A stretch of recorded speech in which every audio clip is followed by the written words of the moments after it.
The views and opinions expressed by tonight's guest and topic of discussion do not necessarily represent the official policy or position of Spaced Out Radio, Spaced Out Weekend, Spaced Out Radio Limited, its hosts, syndicated carriers, or anyone associated with this broadcast. Any rebroadcast, reproduction, or other use of this broadcast or podcast without the express written consent of Spaced Out Radio or Spaced Out Radio Limited is strictly prohibited. Listener discretion is advised.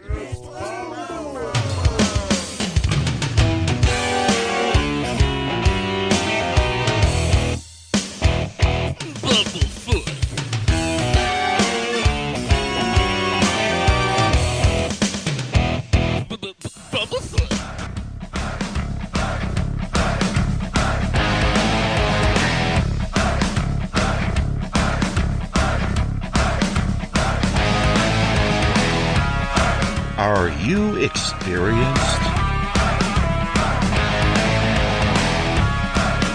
Stop right there!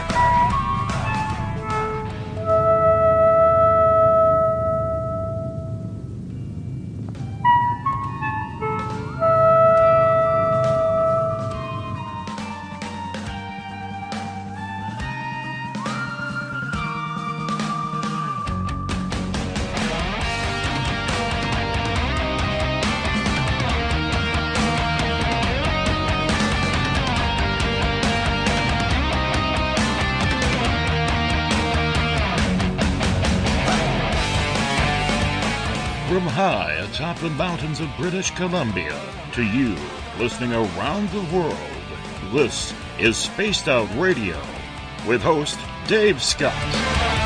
They let us play with all our toys. They let us think that we're big boys. They let us make the louder noise, but women rule the world. They let us think we're Superman. You can follow us on our website, spacedoutradio.com, on iTunes and TuneIn. Follow Dave on Twitter at Spaced Out Radio, on Facebook at Spaced Out Radio Show, or on our YouTube channel, Spaced Out Radio Show.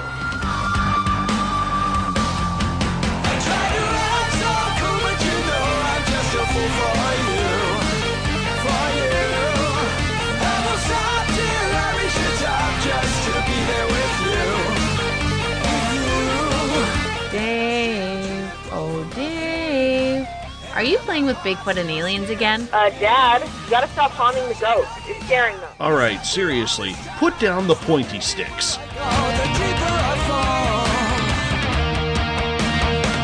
Okay! Game on! Game on! Game on!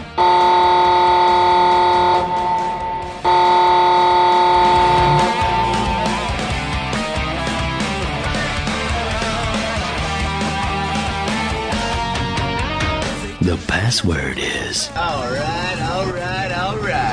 Buckle up, space travelers.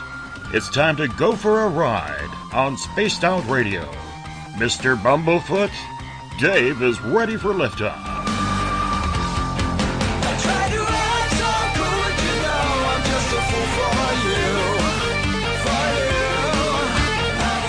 Seriously, Dave? Really? Aren't you a little old for a tinfoil hat? Hello, Toby. Bye-bye. Nephew. Bye-bye. Yeah, just please take your seat about her. Grab up the edge and prepare for takeoff. That's it. Start. 2, 1. Boost to ignition and lift off.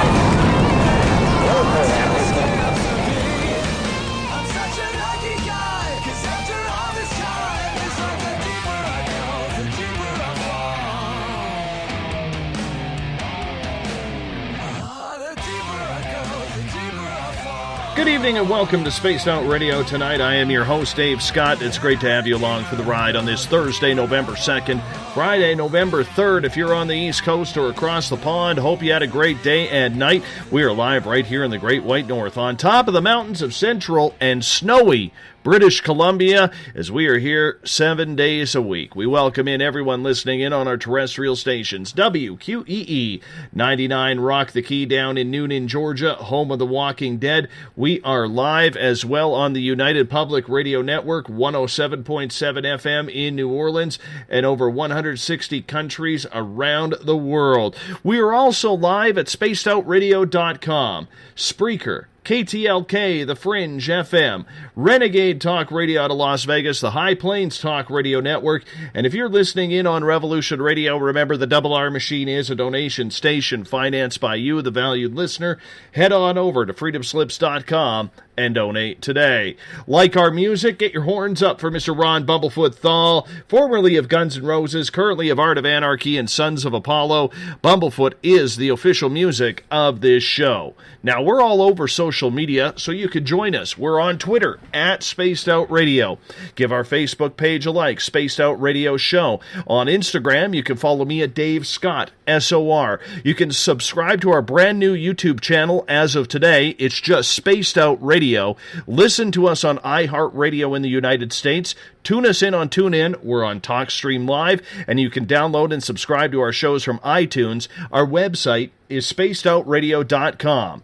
Now, if you want to take part in this show, you got to do me a favor. You got to sign into one of the chat rooms, either on Revolution Radio, Spreaker, Facebook at the SOR Space Travelers Club, or if you're on Twitter, be like Goddess Michelle and use the hashtag Spaced Out Radio. I will get to your questions and comments in there as well. Now, for $5 a month, you can become a member of the SOR Space Travelers Club on our website. Shop at our Spaced Out Radio store. Read the encounter online. You can check out my latest blog. If you've had a sighting you can't explain, fill out an SOR Sightlines report. And we got great videos from UFO seekers at Contact TV and so much more. The spiritual realm is full of mystery, especially when it comes to different dimensions. First dimension, second dimension, third, fourth, fifth, sixth dimension. Hell, Sammy Hagar has said publicly that he's been in touch with beings from the seventh and ninth dimensions.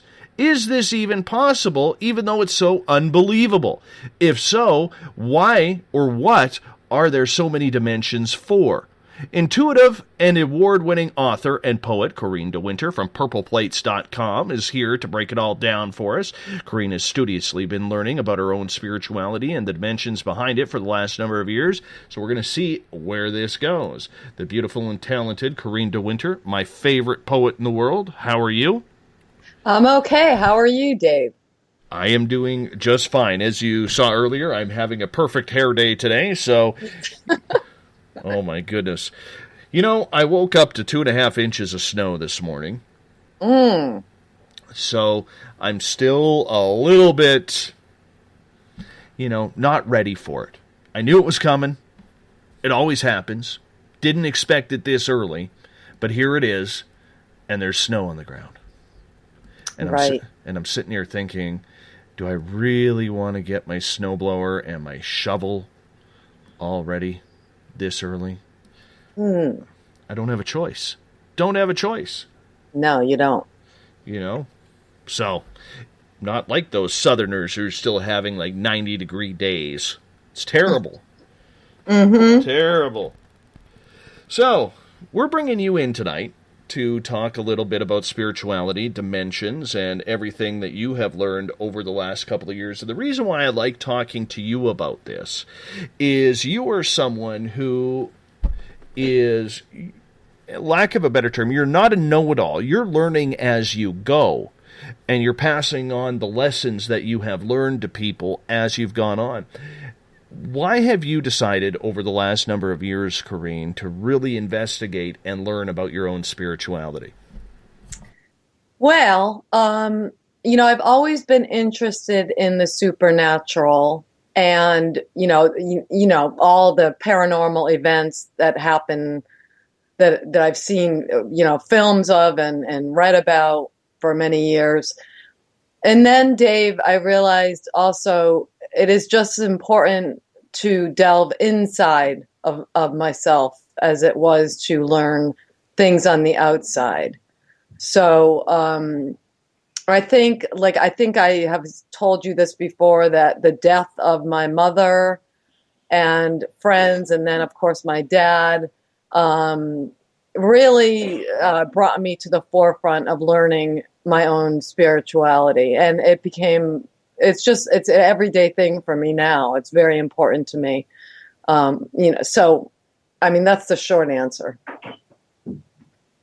Well, it is important that everybody tries to learn a little bit about themselves. And I realize the effect that your parents passing really had an effect on you and wanting to know what it's like on the other side and can you communicate. Did you always have this affliction to want to learn, or was it something that really started burning inside of you to learn after your parents passed?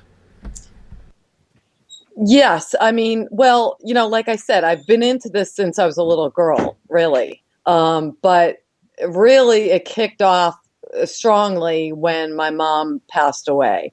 And I just needed to know that she was okay and and had to find real proof that she was still alive. So I did find that proof thanks to my medium, my awesome medium, Renee Richards. It's just, but it's like you said earlier, it's a daily learning experience as it is for all of us. And I think the sooner we get on board with learning, and going inward, the better off we will all be. And so will the planet.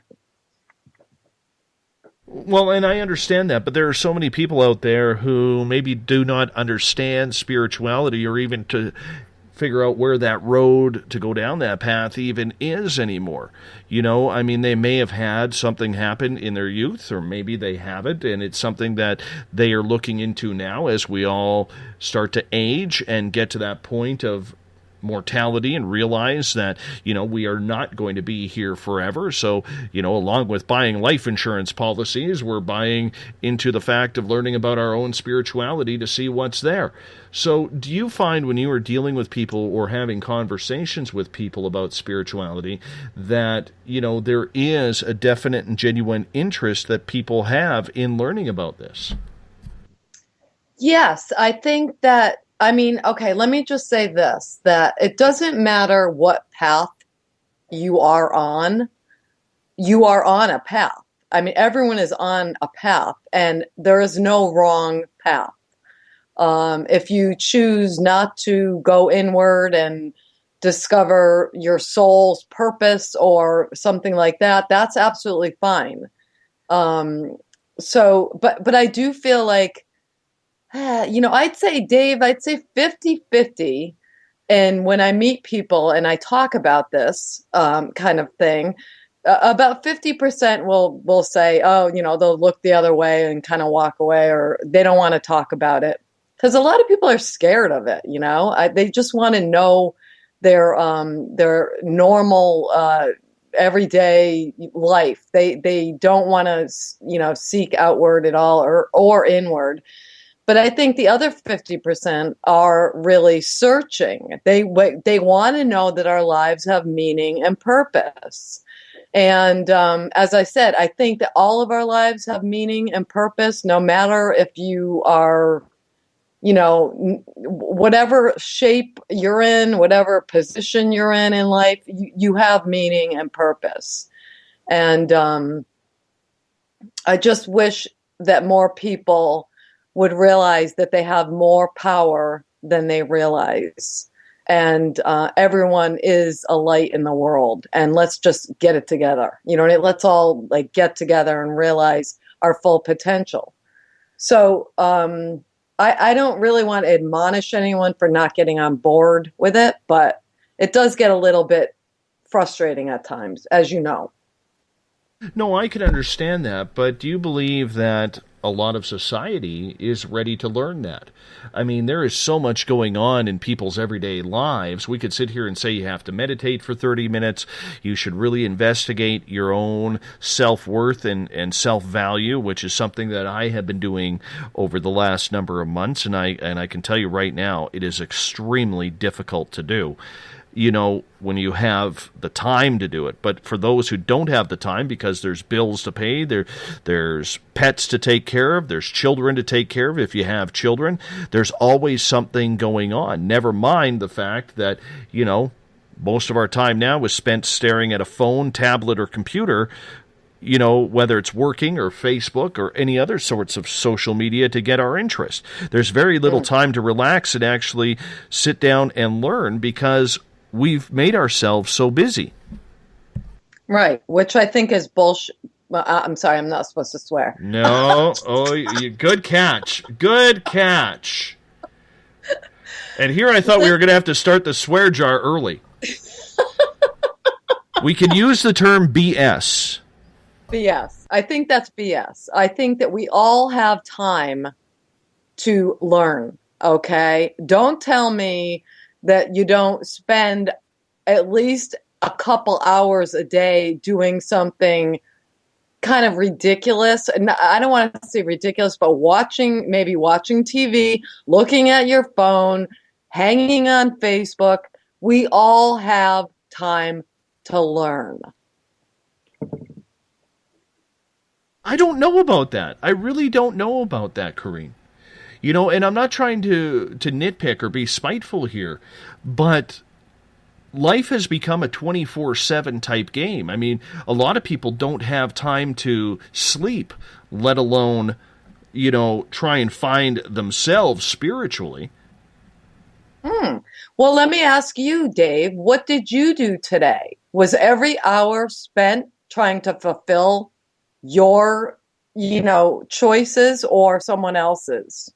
Could you have carved out 2 hours to work? Good question. Good question. Let's see. Today I woke up. I had a bowl of Fruit Loops and an orange because I like my Fruit Loops. Let's see. After that, I went to work on the show because we're planning December. And then I decided this afternoon that I would pick up my guitar and take a 1-hour guitar lesson. And from there, parenthood gets in the way. Work gets in the way. So could I have found the time? Yes, but for someone like me, when you have a 4-year-old running around the house, it's kind of difficult to find 10 minutes of your own time. Hell, even when I shower, he's in there with me playing toys. So that's just the way it is. It's very difficult to find time. And when you do find time, you're so exhausted from what you were doing that Bazooka Joe says in the chat room, probably woke up at noon. I woke up at 10 this morning. 10 this morning. That's early. For me, yes, especially recently. Me too. But there's a lot that I had to do, and by the time I'm done everything, I'm mentally exhausted, and literally I just want to go sit on my couch and chill. And chill. So, what is chilling to you? Normally, what I will do is I will put something on YouTube. I will watch YouTube videos that make me feel good.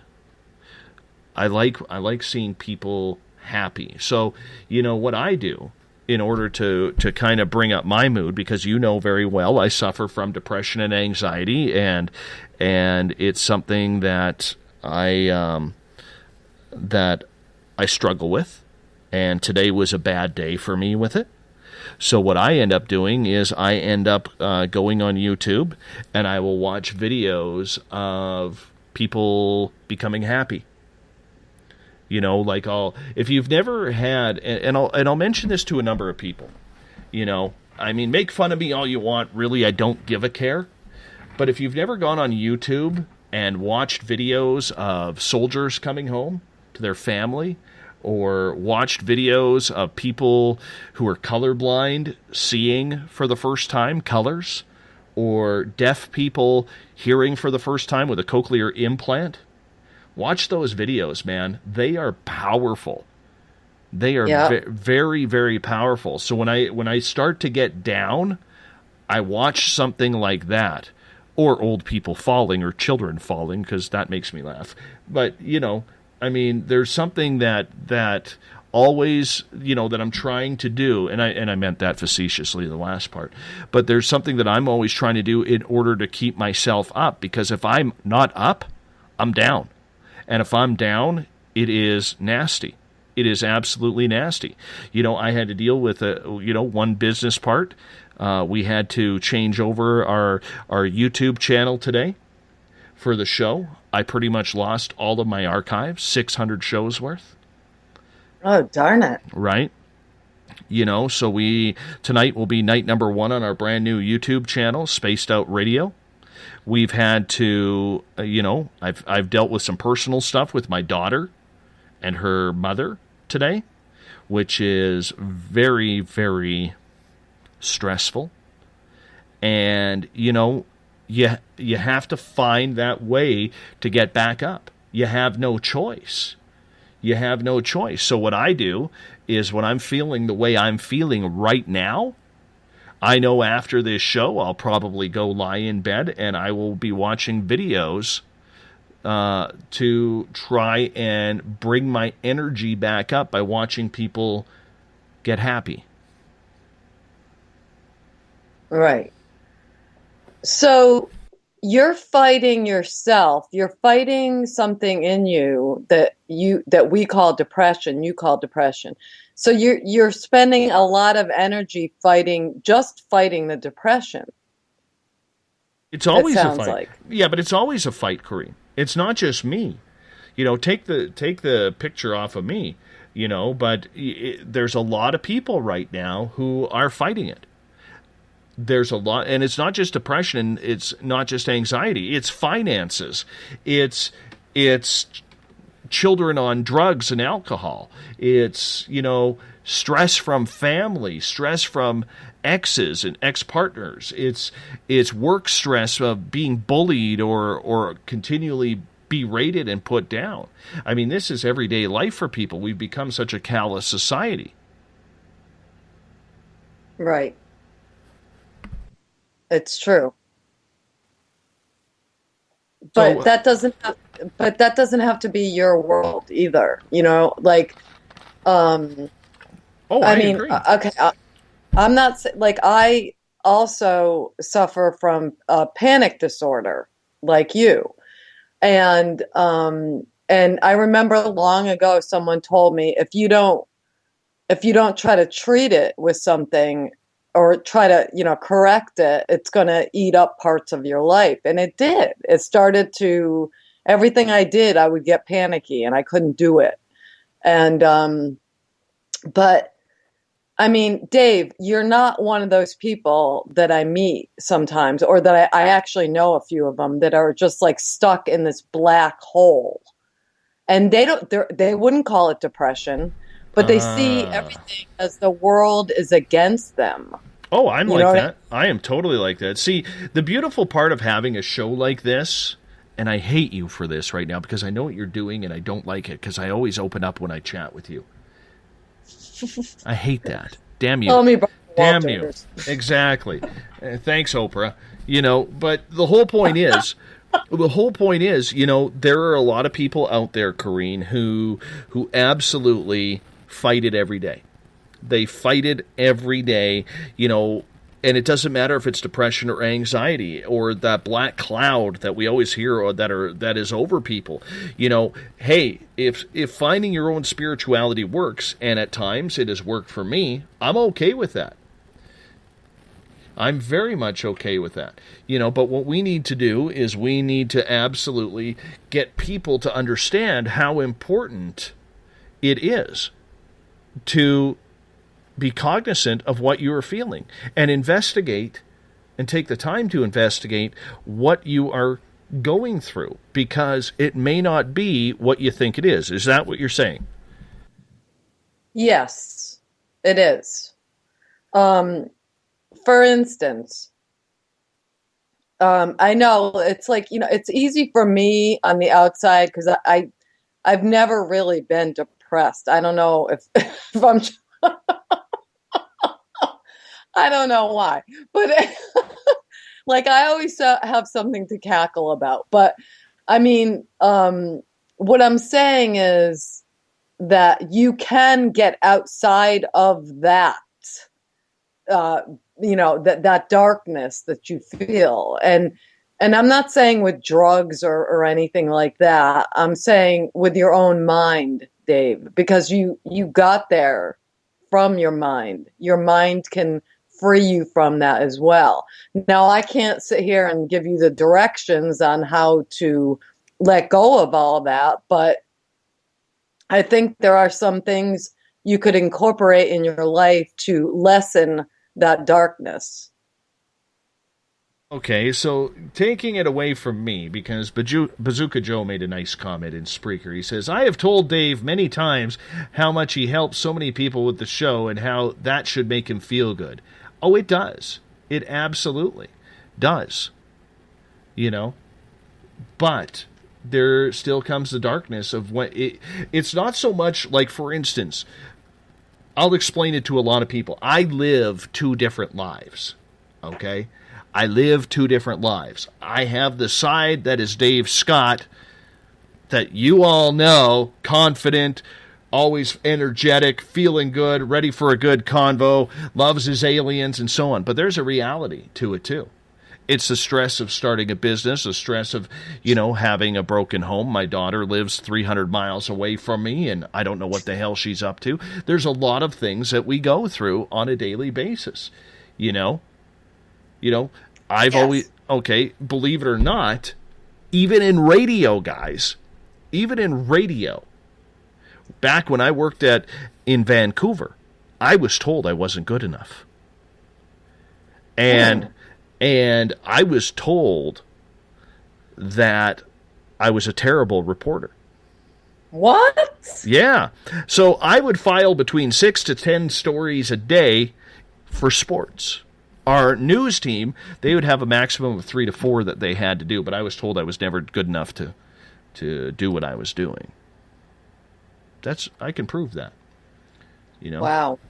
But the whole thing is, there are a lot of people out there who, Corrine, they go to take 2 steps forward, and they're confident in taking those 2 steps forward, but in reality, they're getting kicked 5, 6 steps back.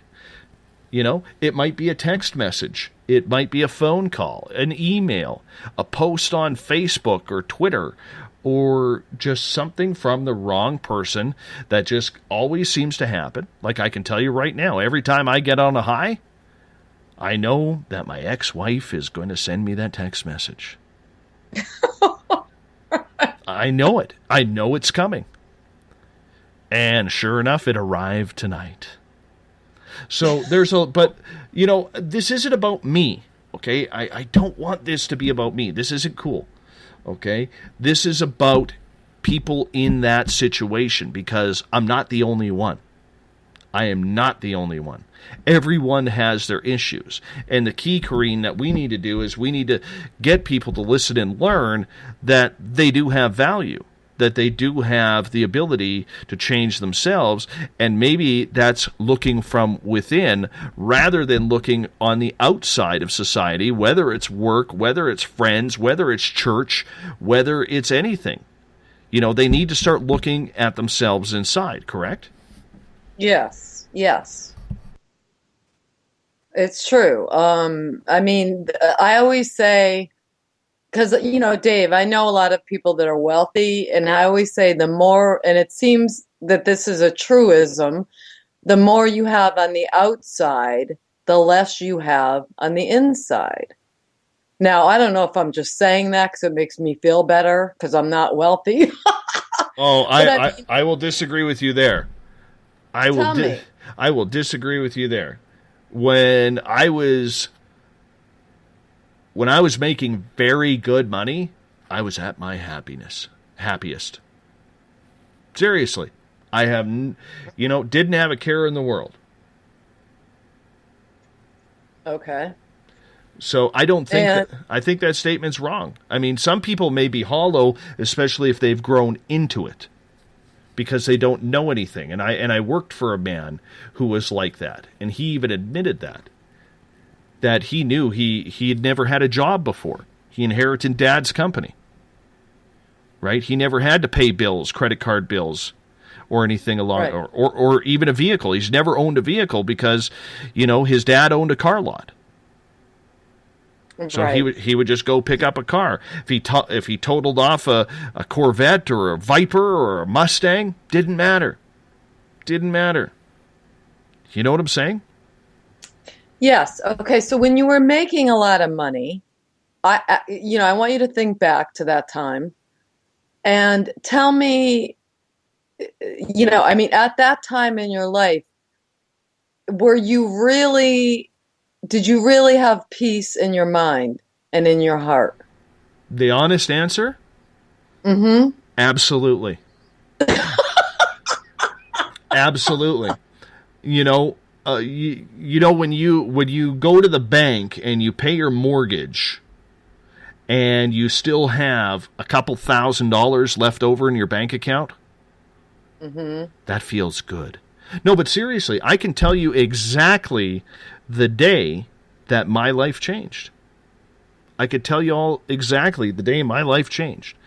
It was June 24th, 2013. The day after my son was born, and a lot of people have that specific day that something great happens to them, and then within days, and mine happened to be one day, everything started to sink, and I have not been able to dig out of that yet. And it's funny, and it's funny here. I will say this, Corrine, and I've talked to a lot of people about this, and I'm curious to get your opinion of this. But the more I have delved into this realm of spirituality, of paranormal, ghosts, aliens, cryptids, the more I have focused on myself in learning about who I am, my income, my friends, my family have all gone downhill. And I have talked to numerous people about this. People who were making hundreds of thousands of dollars a year. When they opened up spiritually, and started to learn about all of this stuff, their income went down. Their friends abandoned them. Their family abandoned them.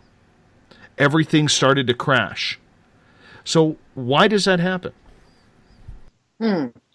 Well, okay, so let's look at the book of Job. You know what happened with Job in the Bible, right? Like he said, not that you said test me or use me or whatever, but he lost everything. And it wasn't, you didn't lose anything, Dave. You might have lost the income, but you've gained so much more. Why does this happen to people that seek spirituality? Because it's like, come on, really? You're spiritual? Show me how spiritual you are. Why do you need that money?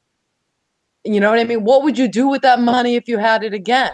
This month, I would buy this month, honestly, I would buy groceries. Are you serious? You can't even afford groceries? Oh, I'm not saying that. I talk for the many. I talk for the many. I talk for the many. Okay, but I can tell you this. I've been on stress leave for 2.5 months. Okay, which means my income has dropped probably $2,000. And a lot of people are doing that. I know there's a lot of people up in my area right now who are on stress leave because of the forest fires. Okay, maybe they lost everything. Maybe they came close to it. It was an emotional time. There is a lot of things going on, right? Mm-hmm. You stress out about things. I stress out about this show every day. People think that the minute we sign off the air that I go to bed. I'm usually up until West Coast time, 3 o'clock, 4 o'clock in the morning. Thinking, what can I do differently? The wheels are always turning. Always turning. They have to be. But seriously, there's a lot of people, Corrine, who are struggling. They are working their asses off every day, and they just can't seem to get that break. Right. Yeah, I agree with that. But you're not one of them. You can afford food, and you have a house, and you have a beautiful family. I'm not saying that you should not complain, but you really shouldn't complain. I can understand people that cannot pay their bills, that are getting thrown out of their apartments or houses. I understand that. And that's, what I'm saying, Dave, is you kind of got to really count your blessings sometime. You know what I mean? You agree with that, don't you? Absolutely. Absolutely. You have to be thankful for what you have. I look around and I have things that a lot of people don't. I do. Mm-hmm. Okay, and I'm very thankful for that. I do give thanks for that. But sometimes, giving thanks, it's much like, I'll bring this up. It's much like thoughts and prayers after a gun massacre. What does it really do? Yeah, it does a lot. Believe me. Prayer is very powerful. I have always believed that, and I believe it even more now. You think, like, there's some people that I know that are really sick and going through a lot, and I pray times 1,000 for them. And Shar, you're one of them, okay? So I wonder, Dave, if I didn't pray for people, I wonder how good they would be doing. You know what I mean?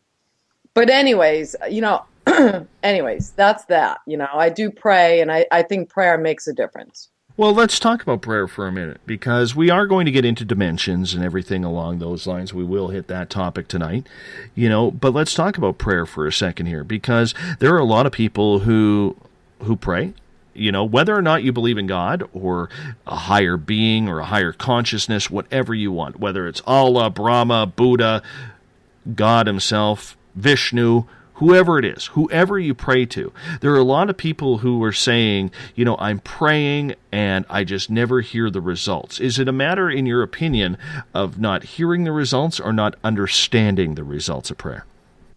Not wanting to understand the results of prayer. Every prayer is answered, not in the way you imagine it to be or want it to be. And that's it. That's it. Every prayer is heard and answered. And it is answered in ways that you can't sometimes even fathom. Why did this happen the way it did? What in the... But, they're answered. And then, of course, the prayers never end, right, Dave? We keep praying. You walk, you pray, everything. So, excuse me. Yes, you're being answered, and then it is up to you to decipher the message you're getting from the answered prayer. When I pray for my father to keep living, in fact, he did keep living. We never die, and so if you look at things with your soul instead of with your personality, they're going to make more sense to you. Do you understand what I'm saying there? Absolutely, I do. Absolutely, I do. And you don't have to be religious. I honestly pray every night. I do. Yeah. And what's funny is, here's an interesting one for you. And I don't mean to keep bashing my ex-wife tonight. Okay? Even though I kind of enjoy the sadistic satire of it all. But it's funny because the more I pray for her, the angrier she becomes. Have you ever had that happen?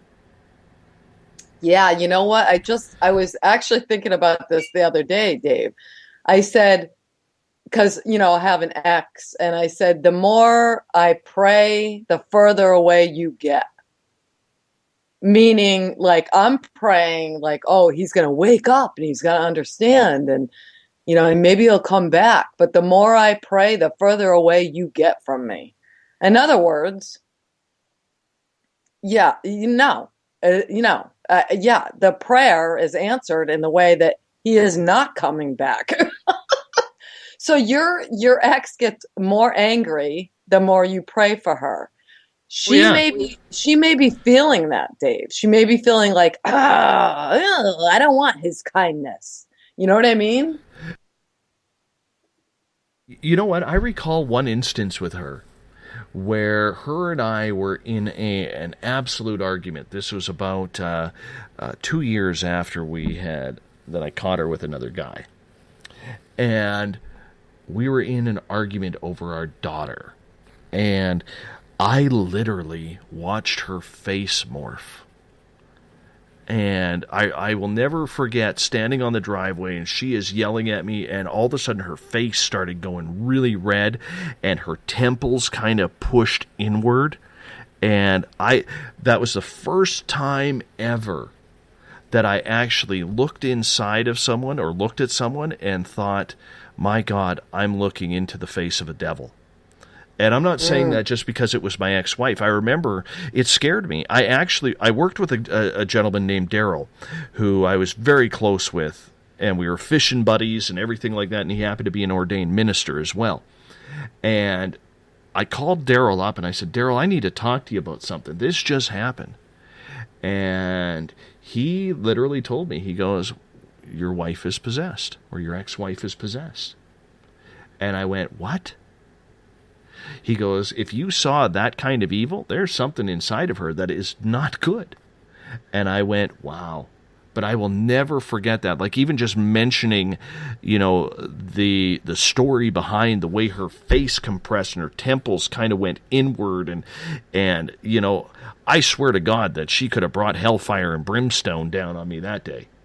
And here I was standing with my fingers in a cross saying, you can't get me, devil woman, but honestly, have you ever come across that with someone where you've looked into someone and their pure evil side came out?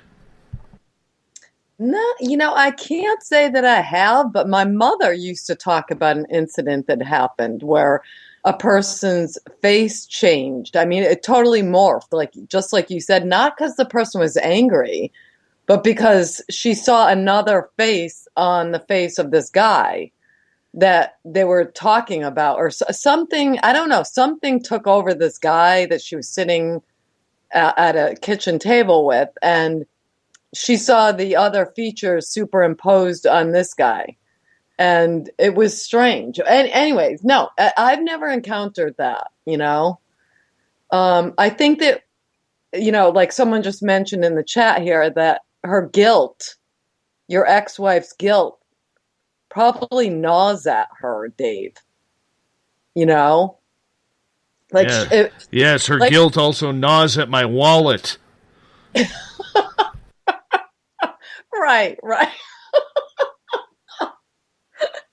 But if she was seeing the world through her soul instead of her personality, which is very hard to do, obviously you need practice, but she'd say, you know what, Dave, I'm really sorry I screwed you over.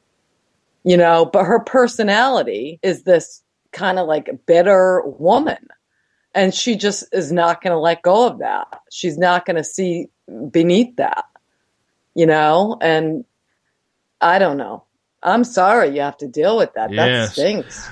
Brent says in the chat room, I haven't come across that, but I was possessed at one time. Scary crap right there. So I'm asking Brent right now, did you date my ex? Because that would happen right there. Yes. I'm interested in seeing why Brent thinks he was possessed. I don't know. Brent needs a hug, apparently. He needs a hug. He's laughing right now. He's like, it could be. I don't know. But either way, when it comes to learning about your own spirituality, what's the route people should take? If you were to set a playbook of what you would want someone to do if they came up to you and said, I need to find out who I am and what I'm about, what would be your playbook? I would say, first of all, understand that we are not what we own. Okay, so in other words, like someone just said something about ego. Try to put your ego on the back burner, because it doesn't matter. It's not going to matter in your whole existence, in infinite existence that we do have. Also, like I just said about prayer is a very important thing to me. Also, I'm not saying meditation, But I'm saying that because we can meditate doing many things. We don't have to be sitting in one position for 30 minutes and, with our palms out. Meditation is many things to many people. We can sew, we can read, we can, there's a lot of, you could take a walk. There's a lot of ways to meditate. Appreciate the silence and have silence in your life. Also, what else would I tell them? Realize who you are. You got it. We're born here forgetting where we came from and what we're capable of. We are miracles. All of us are a miracle. And it's like we can, yes, by personality, I mean ego, John. But, we can change our atmosphere. We can change things. We have that power. And okay, so if you looked at me, you'd be like, well, what gives her the right to say this, Because I have changed my atmosphere. It's like I don't carry things with me from the past. I really don't. It's like I'll talk about it till my friends are so sick of hearing about it. And then I just let it go. I don't carry things with me into the future. I think about what I want to surround me. Beautiful people, friends,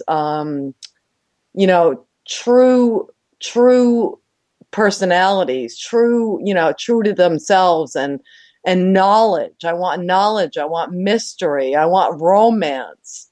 And, I am fortunate enough to experience a lot of this in my life, everyday life. So I don't know. I'm not sure. What would you tell them, Dave? What would be your top 3? My first one, I would say step back and look at yourself in the mirror. And can you look in the mirror and tell yourself that you actually like you? If you can't, then you got some work to do. If you can, God bless you for it, because a lot of people can't. Number 2, what I would say is that you have to, keep your head held high and look for little victories in your world if you're down. That's what I have to do. So when I am, for instance, down like I am tonight, I look for something to pick me up. It is like the natural high in order to bring myself back up to that level where I feel valued, that I feel liberated. Mm-hmm. It could be something that you've never tried before. It could be, changing your hairdo. It could be changing the way you cook. If you have a bowl of cereal, maybe you try fruit on it for the first time. You know what I'm saying? It could be anything little in order to spark that run of good luck. And number 3, I would say, is confidence. Is that you may have to become introverted for a while in order to weed out the seeds that were causing you problems. And, as much as it becomes tough to bring or allow other people in, the people who you do allow in, you won't be as vulnerable to them. Right. So that would be mine. Oh, and the other thing I would say is this. I'll tell you a little incident. I was at the beach this summer, and there was a little girl there. She was 6 years old, just like my niece, Ava. And Ava was going from rock to rock in the water. And those rocks where we go are very slippery. So she got to one rock and then meandered over to another rock a little ways away. And I said, "That's great, Ava. How did you get there?" And she said, "It was by magic." So the other little girl, her name was Lauren, said, "There's no such thing as magic." So I stood up and I said, "What did you just say?" You have to, I said, not that I was going to beat the little girl up, but I was like, right, Lauren, you're right. There is no magic if you don't believe in magic. You have to have all the faith in the world and believe truly in your heart there is magic. And there is magic. I know there's magic. I've experienced it. I've seen it. I've made it happen. You got to believe with all of your being that there's magic. So that would be another thing I'd add to that list. I believe in magic, like, honestly. I still, even though, well, I hope there's no kids listening, I still believe in Santa Claus. I'm 44 years old. I'm the dude who puts the friggin' plate out. I'm the guy who eats the cookies, drinks the milk. But that magic of it is still special. It is. It is. I mean, be honest with yourselves here. Listeners, I can't see if you raise your hands, but I hope you do. How many of you buy yourself one of them chocolate calendars to count down the days until Santa comes? Those advent calendars. Who does that for themselves out there? Okay, I do. This guy does. I am more than willing to say I still get myself an advent calendar because I want a chocolate every year or every day leading up to Christmas. And by God, I'm only 28 days away from that advent calendar and eating those stale, gross chocolates that are so horrible, but nonetheless, you're proud to eat them. Sonny is with me in the chat room. Sonny is with me. And, Sandra uses the Advent cases of beer, which is always good, too. But I don't drink. All right? Yes. Kevin's in. Come on. Don't be shy. Don't be shy. Ghost of Ben Turpin on Twitter says, there are chocolate calendars? My life has been wasted. Come on, man. You've never ever had an advent calendar? Go to Walmart and get an advent calendar. You'll see some of your good friends there. You might get some good videos, Right. Go get an advent calendar. Seriously. It's worth it. Totally. Exactly. But that's the little type of stuff. I mean, if you don't believe in the magic, you're not going to be able to enjoy the little fruits of the labor. You know what I'm saying? No. And the thing is, like, there's a quote, and I can't remember who said it, but everyone wants to believe in magic, but nobody wants to. Wait, I'm sorry. I can't remember exactly what it says, but something about everyone wants to believe in magic, but then when it comes, they don't see it. And it's like, and that's the whole thing. It's like, no, there's not going to be any magic in your life if you don't believe it exists and you don't believe you're ever going to see it or it's never going to happen to you. I mean, that's just the way it is. And when we get into the dimensions talk, I'll tell you a lot more about that too, about what you know and what you think and and really what it's, I'm not saying, hey, I'm not the reality guru here. I love fairy tales and all that, but I mean, there's things that we block from ourselves on a daily basis. Let's try to bypass that. Can we do that? Can we do that for a week? Just a week and see what happens, Mm-hmm. I think all it's right, possible. So here's the quote. You know what the issue is with this world? Everyone wants some magical solution to their problem, and everyone refuses to believe in magic. Thank you, Jackie.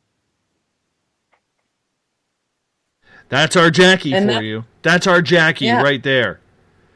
Mm-hmm. Lewis Carroll said it, the author of Alice in Wonderland.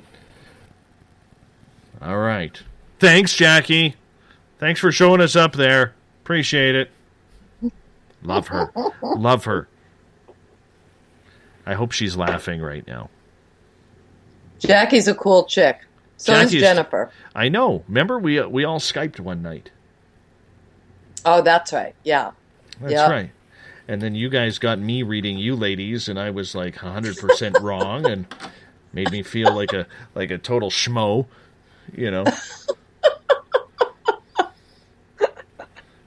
You got a lot of cool people in chat, I gotta say. I mean, yeah. All these people. I mean, Dave, how can this not make you happy? You know what I mean? Oh, I'm not saying it doesn't. I'm not saying it doesn't. You know, I'm not going there at all. I'm not going there at all. These people who are in the chat room, they are special. The fact that anybody finds me entertaining is, you know, I mean, they must have some sort of sickness to them, you know, but nonetheless, you know. Right. Now, I don't think people know that I'm actually Coco in the chat room. I am Coco. Yes, and on the air we call her Ms. Giggles. Exactly. And Marie is so cool. Tessa's so cool. I mean, oh my God, I love all these gals. I know. And Teresa, all of them. They are awesome. They are awesome. Corrine, I'm going to get you to go on hold here for a couple seconds as we're going to hop out for our first break of the night.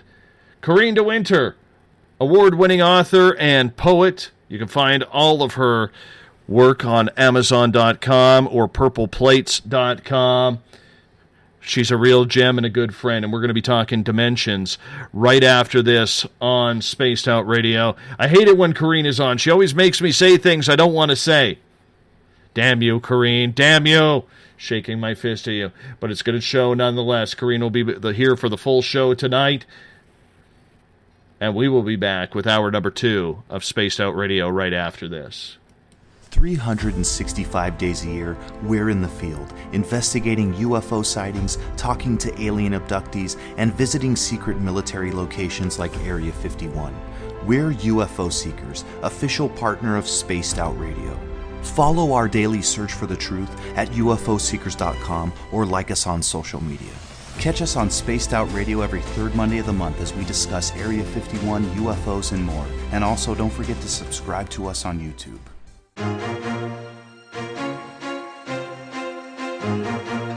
From coast to coast to coast, Blacklight Uncharted is taking on the paranormal across Canada. From ghostly hauntings to the UFOs flying above in conjunction with MUFON Canada, we're closely investigating what's going on in the northern skies and checking out the apparitions that walk among us.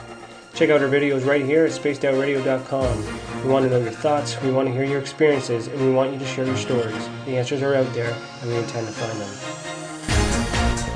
Would you like to become one of our space travelers? All you have to do is click on the Space Travelers icon at spacedoutradio.com. For only $5 a month, you can get access to some great prizes, as well as private monthly shows, newsletters, and a members-only section on our website. Become a space traveler today. It's paranormal news at its finest. Welcome to The Encounter. At spacedoutradio.com, The Encounter online is SOR's trusted news source for everything weird and strange going on around the world. This is news editor Eric Markham. Our team of journalists are scouring the planet for those strange stories that rarely make the mainstream. No fear-mongering or fake news here. Head over to spacedoutradio.com and encounter The Encounter. Want to learn more about aliens, cover-ups, conspiracies, cryptids, and the paranormal? All you have to do is tune in S4 as we take over the Spaced Out Radio night, starting at midnight Pacific, 3 a.m. Eastern, each and every Saturday night, right after Spaced Out Saturdays. Hi there, this is Eric Cooper from Forest Moon Paranormal. Join me, Corey Ruiz, and friends as we discuss the hot topics of the night. It's fun, entertaining, and as dark as the night. Find us at spacedoutradio.com.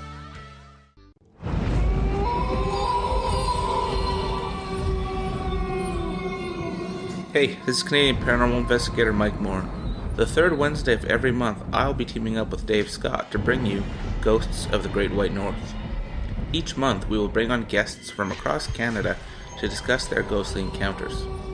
Canada is a paranormal hotbed with stories you've never heard, so we're going to bring them to you.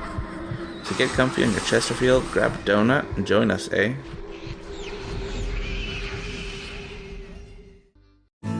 Are you an experiencer? Have you had run-ins with strange creatures you can't explain? ETs, Dogman, Bigfoot, werewolves? They're enough to scare the daylights out of anyone. Hi there. I'm Butch Witkowski from your Four Cop. And on the last Monday of every month, you can listen to me and the host, Dave Scott, talk about the weird and the strange being reported on Spaced Out Radio. I'm going to bring my investigations and sources, you bring your experiences, and we'll figure out the rest together. Strange Days on Spaced Out Radio. Come tune us in at spacedoutradio.com. Want a place to share your experiences without feeling judged? We have the place for you. If you've experienced sightings or contact with ETs, ghosts, cryptids, or UFOs, and you'd like someone to confidentially look into the matter, just fill out an SOR Sightlines report. Our goal is to help you get the answers you need to the experiences you've had with our professional team of researchers. Your information stays 100% confidential. The SOR Sightlines report. Fill out your experience today only at spacedoutradio.com. Psychic Sundays, spiritual communication, ET contact, Sasquatch in your backyard. We will have it all on Cosmic Passport with me, Elizabeth Anglin.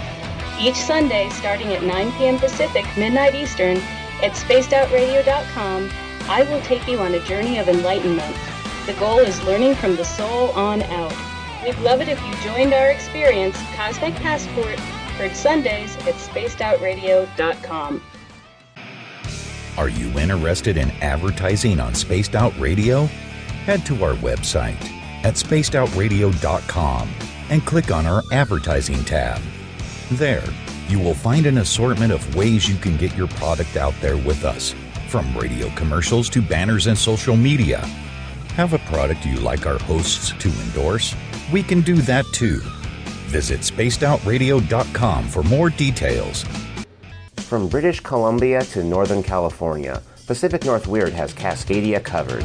Check out our feature videos at spacedoutradio.com, where I, Vincent Zunza, and my super sleuth partner Alexandra Sullivan track down the weird and strange stories from around the Pacific Northwest, from Bigfoot to Mel's Hole and everything in between. This is what makes life exciting.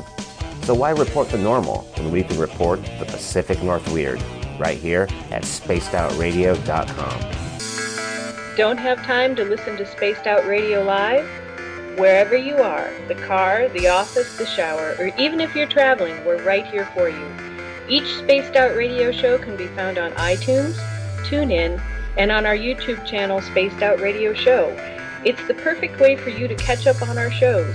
For more information, just head over to our website, spacedoutradio.com, and tune in to us today.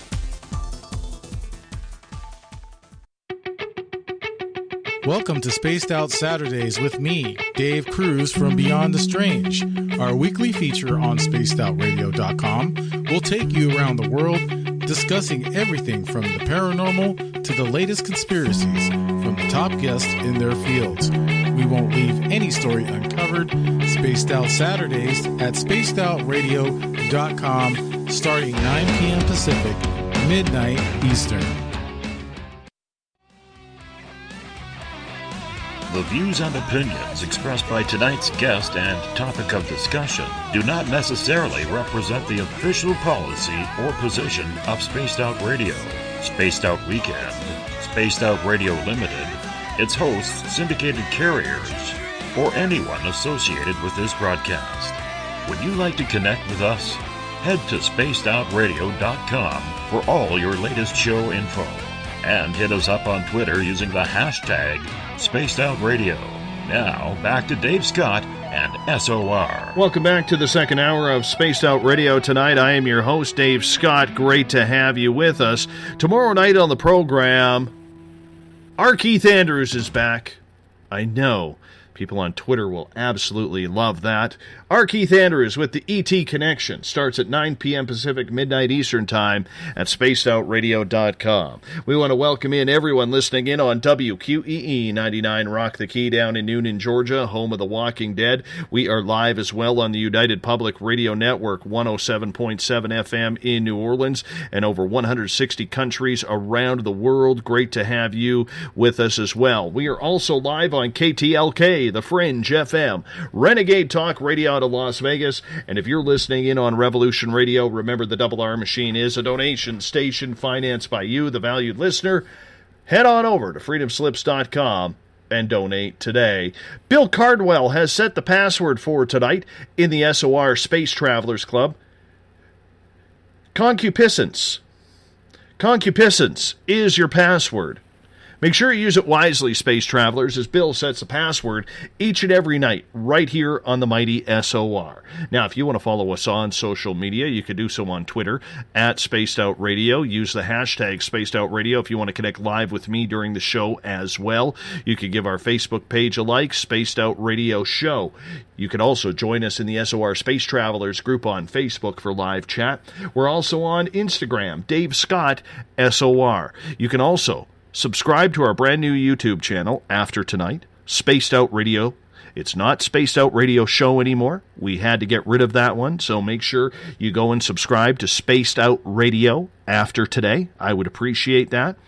And also, you can listen to us on iHeartRadio in the United States, TalkStream Live, tune us in on TuneIn, download and subscribe to our shows on iTunes. Our website is spacedoutradio.com, where we have a plethora of features for you, including joining the SOR Space Travelers Club for $5 a month. You can rock out to some Bumblefoot, shop at our Spaced Out Radio store, read the Encounter online, or watch great video footage from UFO Seekers and Contact TV, everything at spacedoutradio.com. Tonight, we bring in award-winning author and poet Corrine De Winter from CorrineDeWinter.com, PurplePlates.com, and GoodLookingBostonChicks.com. Corrine, how you doing? Okay. Boy, I put you on the spot with that one. Yeah, that was a new one. Yes. Absolutely. Especially with the word of the day, concupiscence, right? Concupiscence. Is that what it is? Concupiscence. Okay. Could be either. The pronunciation could be either. Concupiscence. It's just the way it rolls, man. Just the way it rolls. And for those of you asking what the password is for, the answer is exactly.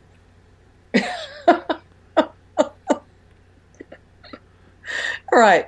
Now, Dave, I must ask you, have you had William Buhlman on your show? No, I have not. Oh, okay. Because he is from the Monroe Institute, and I believe he was one of the subjects that they made the movie Men Who Stare at Goats. Oh, wow. Yeah. So he's brilliant.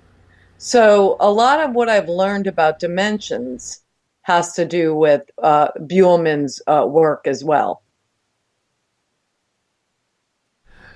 Just to clarify, BTO said, I said good-looking bust. I said good-looking chicks. Boston, good-looking Boston chicks. Boston, as in Massachusetts.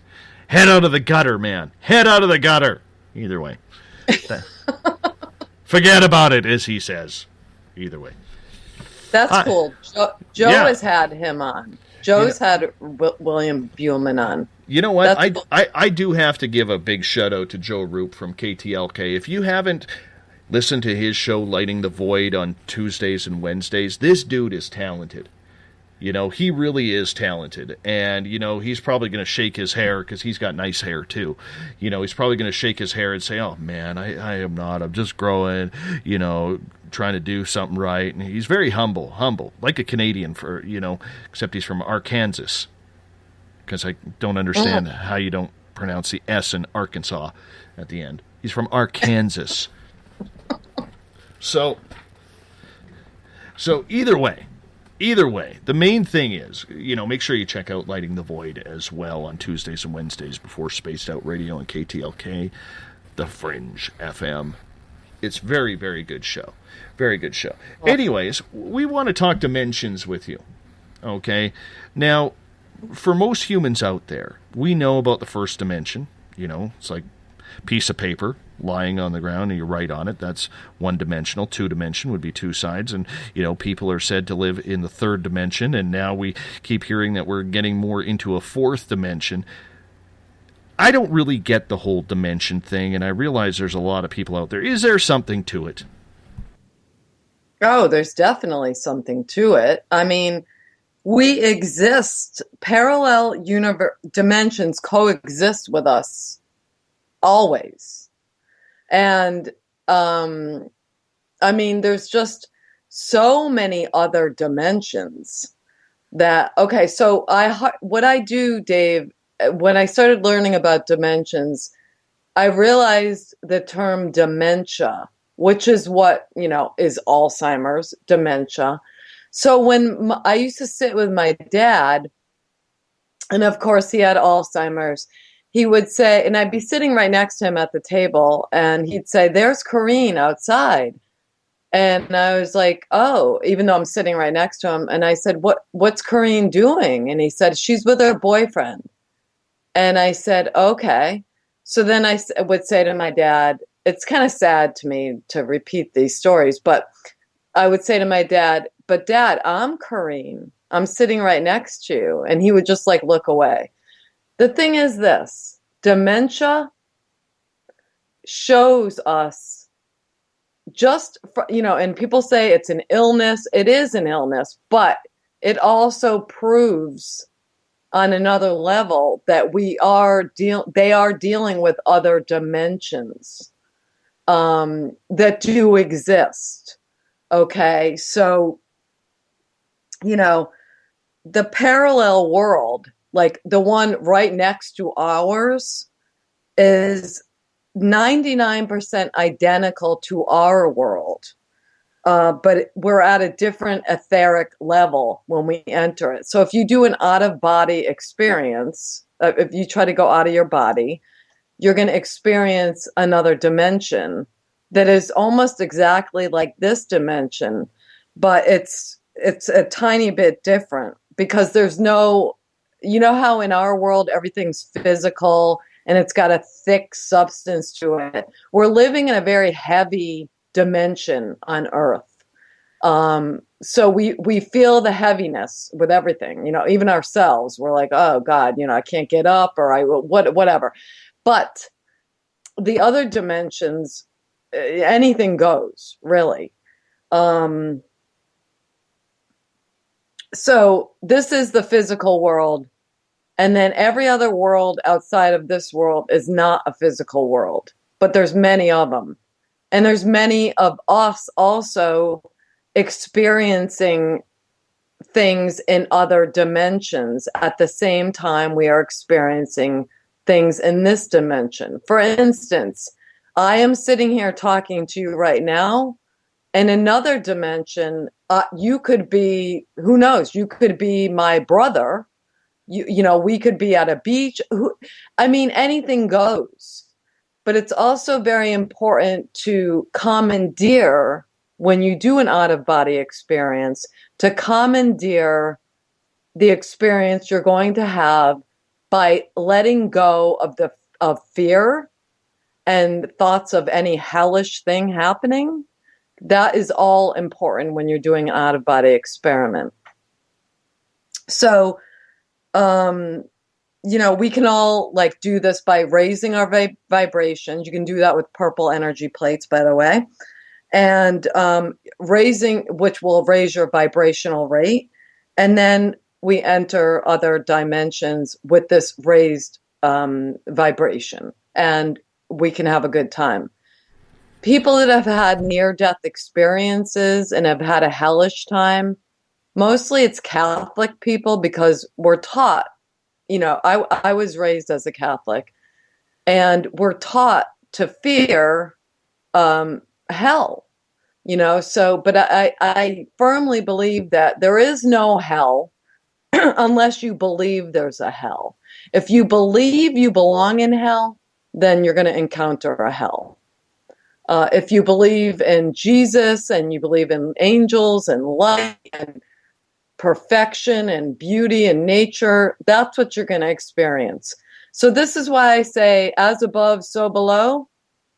So we can imagine everything there. Why can't we change our minds here into believing, in a beautiful world? If we had a collective unconscious of people always imagining a peaceful, beautiful world, it would work.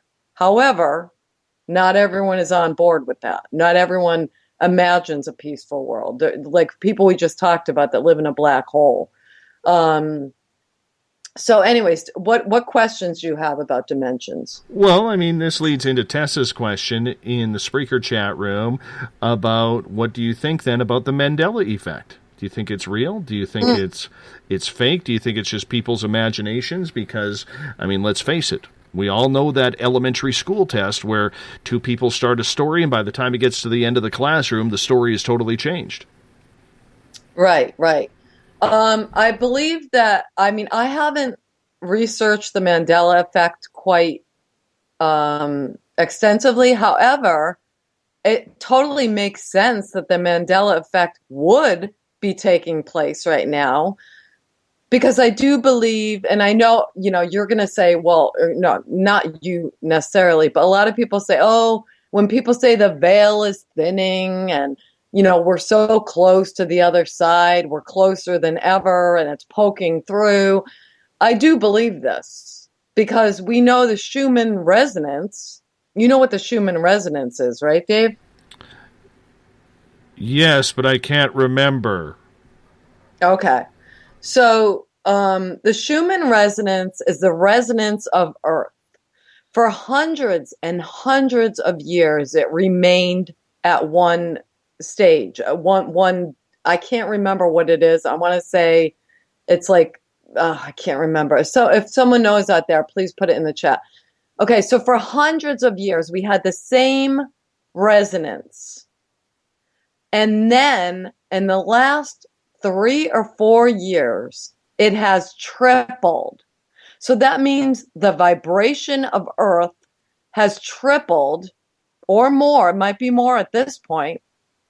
So that we are becoming of a higher vibration naturally because the Earth is changing and we are on the Earth. So this makes sense to me that, yes, the veil is thinning. The veil is almost gone. And those of us who are more sensitive can see this happening. And this is why sometimes I read about the story of this guy that was saying he woke up one morning and he looked out his window and he saw a bird on a branch, and the bird was glowing green. It wasn't a special kind of bird. It was just a sparrow. But the sparrow was glowing green. You know why? Because like poking holes through wet toilet paper, the veil is really becoming thin and things are breaking through. And Robert says the veil is obsolete. So, I mean, these type of things are happening. This is why you see aliens. This is why you've had these encounters. And this is why so many of us, not all of us, of course, but so many of us have had these strange events happening. And being able to hear spirits and see other dimensions and tell what we're seeing in a timely, accurate manner to who we're giving a reading to, perhaps, because, I give readings to people and things like this. This is all happening right now. And it's a very special time. I know every generation says this is a special time. But I truly believe this is a very special time period in history. And we're going to look back at this time period and say, wow, that was the awakening, for lack of a better term. I'm not as sold on the Mandela effect as I was a while ago.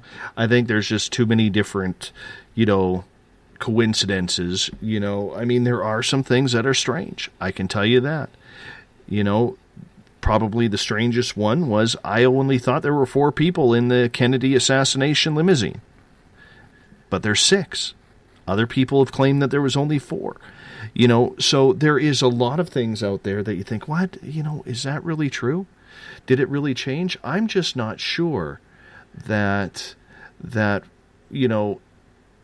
it's just, like I said earlier, that we're not, it's not like an elementary school where, when they teach that game on how rumors get started, where you have one kid say the color of the sky is blue, and by the time it gets to the 30th pupil, it's purple haze, much like Jimi Hendrix. So there's a number of ways on where it goes, and I just think that when it comes to the Mandela effect, it's more that than it is anything else. I mean, there are things that I don't remember, but I don't know. Do you think reality has changed? A lot of people would believe that in 2012, when the Earth was supposed to end on December 21st, 2012 with the Mayan calendar, even though they forgot to collect the, leap year days and put those in, because leap year wasn't around when the Mayans were around. Do you think that maybe that they calculated it wrong, and now people are looking for excuse and say, it wasn't that mankind was ending, it's just we did a dimensional flip or a timeline flip or something along those lines? No, I think that the Mayan calendar was only set to a certain time period, and that's when it ended, 2012. I don't think they went beyond that. I'm not sure if we can find any proof in the Mayan calendar about the end of the world. I think that people took that as a symbol that the world was going to end, when in fact it was just when they decided to end the calendar. I can't say, but okay. So Tessa's saying some people remember, Nelson Mandela dying in prison in the late 80s or early 90s. And then he became president, of course, after he was released from jail. I also thought Mandela died in jail. And then, of course, he didn't. I was like, what? But I mean, this is the collective unconscious creating something perhaps that isn't really there. So has reality changed? Yes, it's changed. It's changed with our unconscious mind putting out things.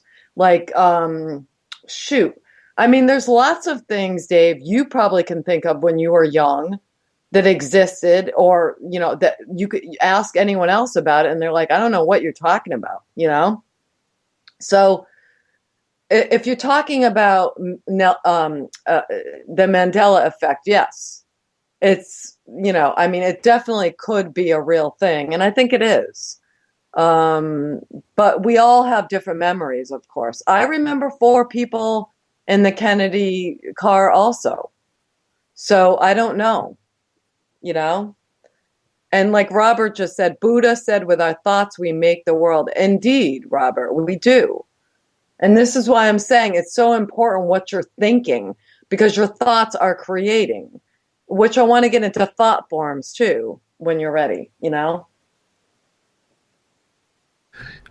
I get that, and I can realize that, but I do believe that we are living in multiple dimensions at the same time. I think there is something very strong to that. Realistically, as far as there only being any proof besides pseudo-proof over that, it would make sense that other dimensions and other realities are continuing along the same timeline as we are. Have you ever had any examples of that happening? You know what?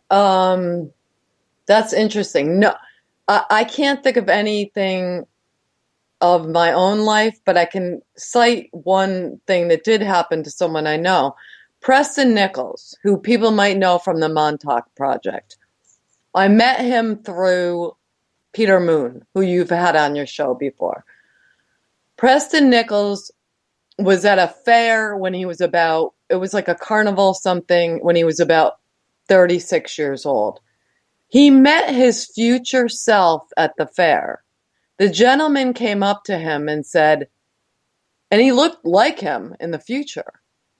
And Preston said, "Who are you?" And the man said, I am you in the future.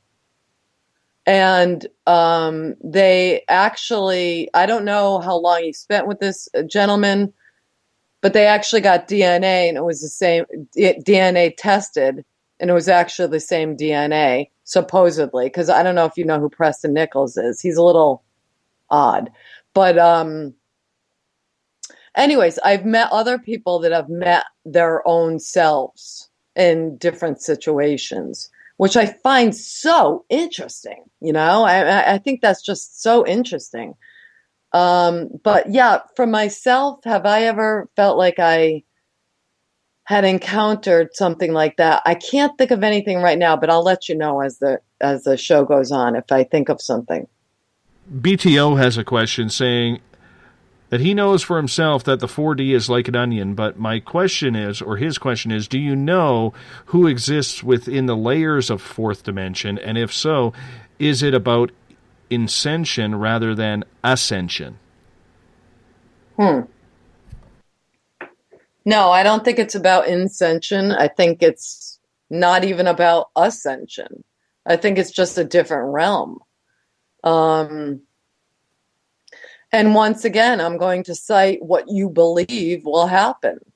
What is your mindset? This is why Buhlman cites that it is important now to get in touch with your own self and your soul. Because when you move on, he says that we do not lose our personality. We go with our consciousness.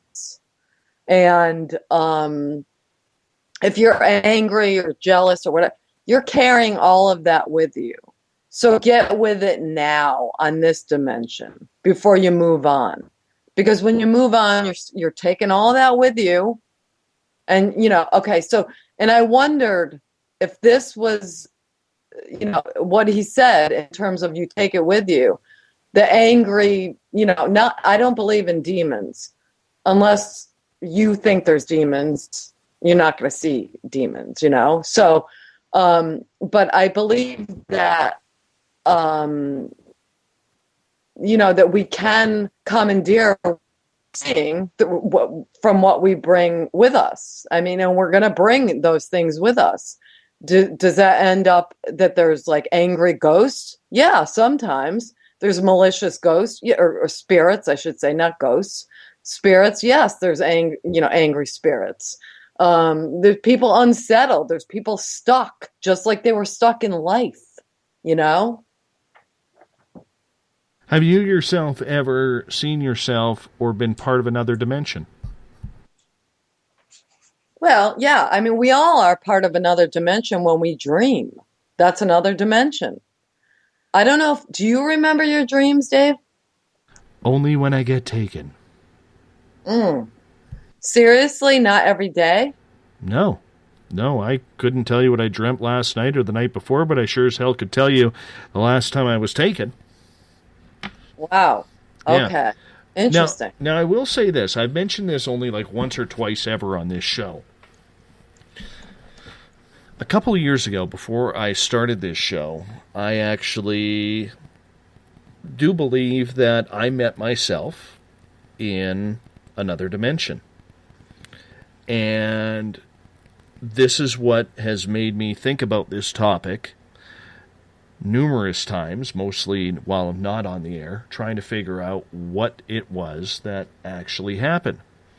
And that night, I remember all of a sudden, Mrs. SOR and I, we were walking along this old street, much like you would see in like Main Street, USA kind of thing, old buildings, there was no street lights, but there was signs lit up in the buildings, and it was raining and very dark, dreary night. And we we crossed this road and saw this guy standing on the other side of the road. And when we got up to that guy, he was me. And I was having a conversation with myself, and that guy was dressed all in black. His hair was soaking wet. Good-looking guy, but very angry. Very angry. And, the only thing I remember him saying is, don't get to know me because you wouldn't like me very much. Ooh. And it was like everything that was evil about me was in that realm. Wow. Like I recall something about that where he said, he goes, I would love to kill you, but I can't. Ooh. Yes. And it was a strange situation. And then basically it was, get out of here before I change my mind. Oh my God. Yeah, it was like a parallel type universe situation or different dimension or whatever it was. And I think I built up enough credibility through this show for people to understand that when I tell you I don't remember my dreams, I don't remember them. Unless they are either extremely vivid with something strange going on, or maybe they're really happening. I don't know. I really don't know. I can tell you this, every time I dream of aliens, I know I'm being taken at that point. Right. But with this one, it was completely different. Nothing I'd ever experienced before, nothing I had ever experienced since. I don't know if I would want to experience that again, but it did happen. Right. Yeah, well, that wasn't a dream. You know what I mean? That's why it happened. I mean, it wasn't a dream. Absolutely. I don't think it was, but I can't prove that. Right. Catalina's like, Dave, I never knew. Taken by aliens? Dang. Where have you been, Catherine? Well, Dave just talks about it on every show. Where have you been hiding? My goodness. But you know what? I will never, ever forget running into myself. And like I said, I don't know if it was a dream. It felt extremely real. It was extremely... I don't want to say terrifying, because it wasn't terrifying, but it was extremely intimidating. Yeah. And like I said, I mean, I've only ever really remembered, a handful of dreams my entire life. And this one was totally out of the ordinary from what I'm used to. Right. Yeah. So I mean, I believe, because, there's dreams that I have that are much more clear, and you remember them forever because they were more than a dream. They were actually experiences. And somehow outside of the physical world, but still we're experiencing them. It's another reality that we're experiencing, which I believe is what happened to you. Quite possibly so, but how does one tell? How does one figure out if they've been able to realize whether it's a dream or whether it's reality? Well, I think you have to go with your instinct with that, I'm not sure unless you could do something that would show, like, parts of my dreams always come out the next day in my living and in my waking life, but I don't know how we could prove that.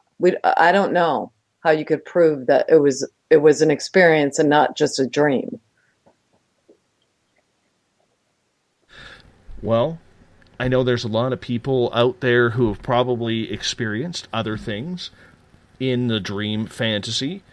How do you tell people then how to tell the difference between dreams and reality?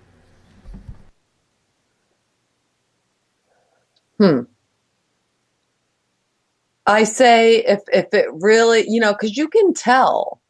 I mean, when you're dreaming, if it's like, like, for instance, I still remember a few dreams I had where I was talking to my mother or my father, and they were so vivid that I still remember them. And it doesn't matter. Like, people ask sometimes, well, I was dreaming about the dead, but then there were living people there too. It doesn't matter. That doesn't discount that it was a real encounter. Because living people are going to be in your dreams. I mean, they could be, they're dreaming too at the same time. They could show up, or they could just be in our thought process. And they're not, like, if you went up to them, they couldn't really talk to you. But the people that have passed on, they're really talking to you and they're holding your hand. You can feel them and the difference. That's all I can say, is that when it's a real encounter, you know instinctively. that's real? Like, you knew that your alien abductions were real. How did you determine that they were real and not just a dream? See, that was easy for me because, in the dream, or let's say it was a dream where I was physically harmed. When I got back, that area was still harmed. So, for instance, when I got the implant in the back of my head was very, very sore. I had a headache for a couple of days. You know what I'm saying? Mm-hmm. The last time when I was taken about 3-4 weeks ago, same thing. My stomach was sore. Right?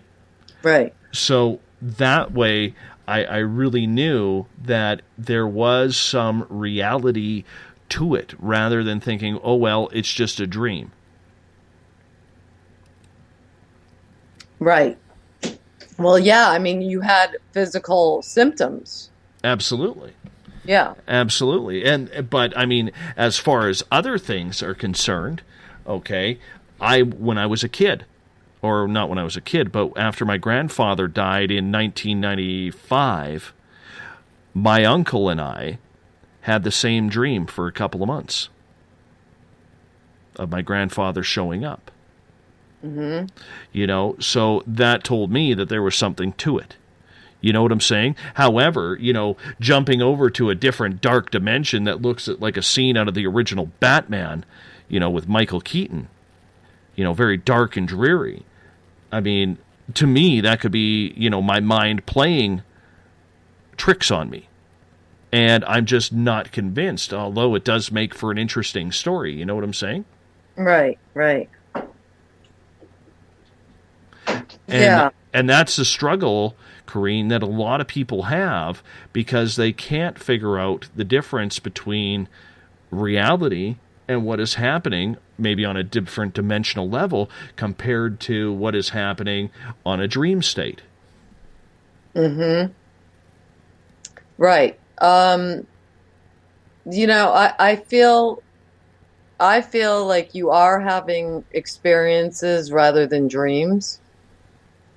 I'm not saying I'm like, this whatever seer, but I think you are having experiences, because it does not make sense that the only dreams you would remember are getting taken. Quite possibly. Doesn't make any sense. That doesn't make any sense, Quite possibly. Mm-hmm.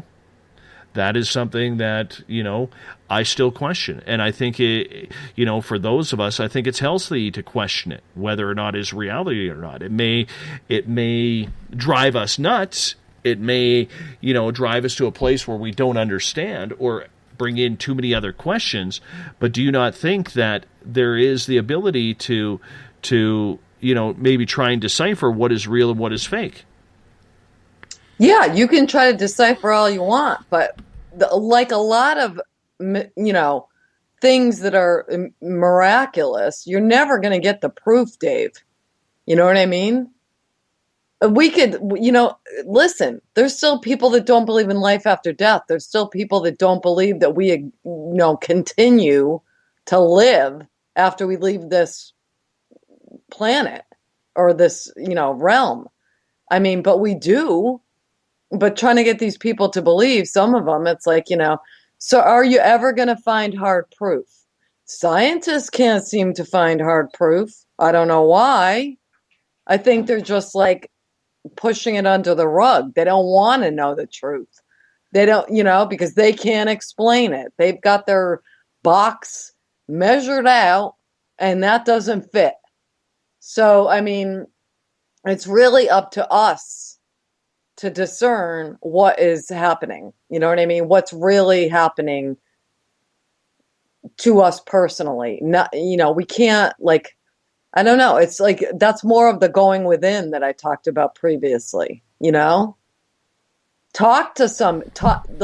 meditate on it in some respect. Find out. You talk to plenty of people that are intuitive, find out what happened. Have you ever gone under hypnosis? I tried once about 3 months ago. Literally did not work with me, with the lady who was working on it. She actually got me under, and she literally had me under for about 15 minutes, and my guides pulled me out. Seriously. Well, what happened exactly? What do you mean your guides pulled you out? My guides were getting frustrated by the process that she was taking, and they literally said, "Screw this, you don't need it. We're taking you out." I said, "No, relax. Let's just see where this goes." And they're like, "Okay." Like 5 minutes later, they're like, "Nope, you're done." And boom, I snapped right out of it. And the lady actually who was doing it, very kind lady, awesome lady. She actually said that the reason why it didn't work with me because apparently I was more spiritually advanced than most of her clients. Right. Yeah. So I didn't know what to take that worth, whether that was a polite screw you or whether that was reality. Do not know. Right. So Amy's got an interesting thing here in the chat. Here, it happened to her last week. Her mom was dreaming about these people. Then the dead people she was dreaming about, their daughter contacted Amy out of the blue for the first time in 50 years. Then that night, the dead people's dead grandson started contacting me. That has to be more than a coincidence. And how do you feel about coincidences, Dave? Do you believe there's no coincidences that... I thought I was doing the interview here. Oh, I'm sorry. Corrine, what do you think about coincidences? I love them. I love synchronicity. I love, which you could also call coincidence. But synchronicity, Jung termed as 3 or more things happening in close contact that were happy events. That, like, in other words, happy, upbeat things that happened more than 3 times in a close contact time period. I love synchronicity. That's one of the things that makes me really happy when that happens. So I believe that what happened with Amy was not a coincidence. It's like this synchronicity, like the universe is sending us a message. Like, yes, look here. See what's here. Let's get to BTO's question. He is asking, he recently shared his analogy about the glass bottle entering this universe and being shattered, where the biggest pieces is one's soul, spirit, while the other pieces are yourself existing as galaxies, solar systems, planets, and all life forms. His question is there a reintegration process, putting the pieces back together in order to return to one's own universe beyond this universe? Do you feel that we are stuck and recycled within this universe? And is there really just one omnipotent singular source who created us all? I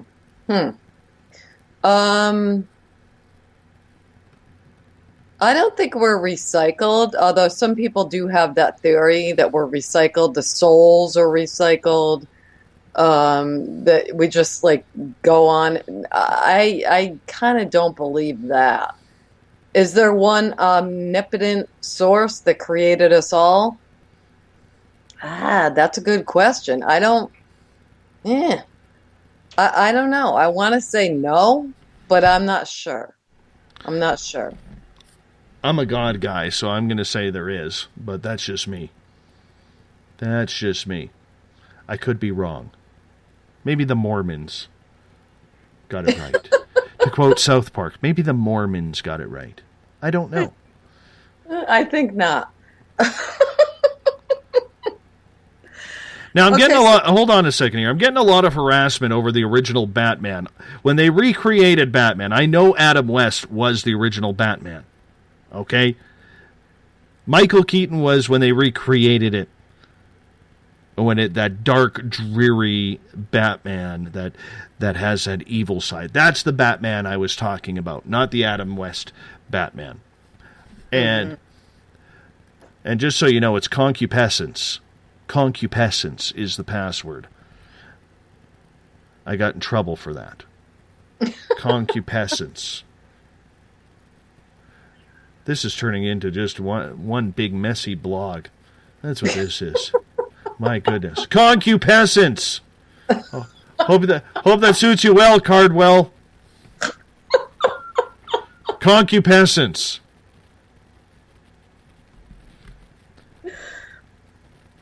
So, yes, that's where we are. Okay, so let's talk about thought forms. Do you know anything about thought forms? I'm the interviewer here, remember? I'm sorry.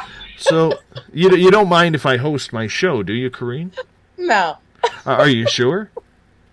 I'm sure. Because because realistically, I mean, I could, you never invite me onto your show as a guest. Yes, I did. Once, like 3 years ago. Okay, well, I guess it's due then. We'll get you on. You've been on here more times than that. Just saying. Not very fair. Not very fair. But thought forms. What's your opinion on thought forms, Corrine? Okay, so thought forms, like say, as an example, how to create a thought form. Say my ex, I kept focusing on him, okay? And I just my whole waking hours were like spent thinking about him and how I wanted him to still be here. I could essentially create a thought form, which is crystallized thoughts, is what a thought form is. I could create a thought form of him. Okay. Now, there's a woman, I'm not going to say her name or situation, but there's a woman who had lost a loved one, a husband, and she has created a thought form of her husband. But it's not really the husband, just as it wouldn't be really my ex that I had created to be here. It's a thought form that she has created. And this thought forms can actually do things that human beings can do, such as shut off lights, lay in a bed with you, lots of things like that. So this woman, she doesn't want the thought form to go away. She believes it's her real husband. And he shuts off lights and he does things like this. And and then there's another instance I can tell you about where a young man lost a friend from committing suicide. Let's call him Warren. So Warren lost his best friend who committed suicide. And Warren has a drug problem. So Warren kept calling on the friend that passed over. Pretty soon, after such obsessive thoughts of the friend that killed himself, Warren had created a thought form of his best friend. That thought form also has control, because after you've created a thought form and you keep paying attention to it and keep feeding into it, it becomes stronger and stronger. Now, this particular person, Warren, has, he's actually being told what to do by the thought form. He has created the thought form, but the thought form is now telling him what to do, which is really Warren creating the conversation. Okay, do you understand this? So it's like thought forms are a lot of what we would call demonic activity. It's not demons, it's not hellish figures, it's not monsters, it's our own thought forms. Such is the case when we pass on. We think we're going to hell because maybe we did something wrong. Maybe we were too greedy. Maybe we were jealous. Maybe we tripped somebody. Who knows why a person would have a guilt feeling? So they actually go over to the other side with this thought form, and the thought form becomes this big, scary monster. But it doesn't have to be that way. So, do you understand what I'm talking about when I say thought form? So it's almost like you're creating your own tulpa or something along those lines. Exactly, Dave. Exactly. See, I pay attention. When I ask good questions like that, I pay attention. Mm-hmm. And I was going to use that term also, tulpa. Yeah, and they're also called ka in Egypt. There's many names for the thought forms. But I believe that this is what happens, on the other side. Like, as I said earlier, there is no hell unless you believe that there's a hell. And, and it's almost the same in this life. It's like, people that can't see beyond that wall that they see in front of them, they refuse to try to go past that wall or to believe that there's no, finally believe that there's no wall. You create your own hell. You really do,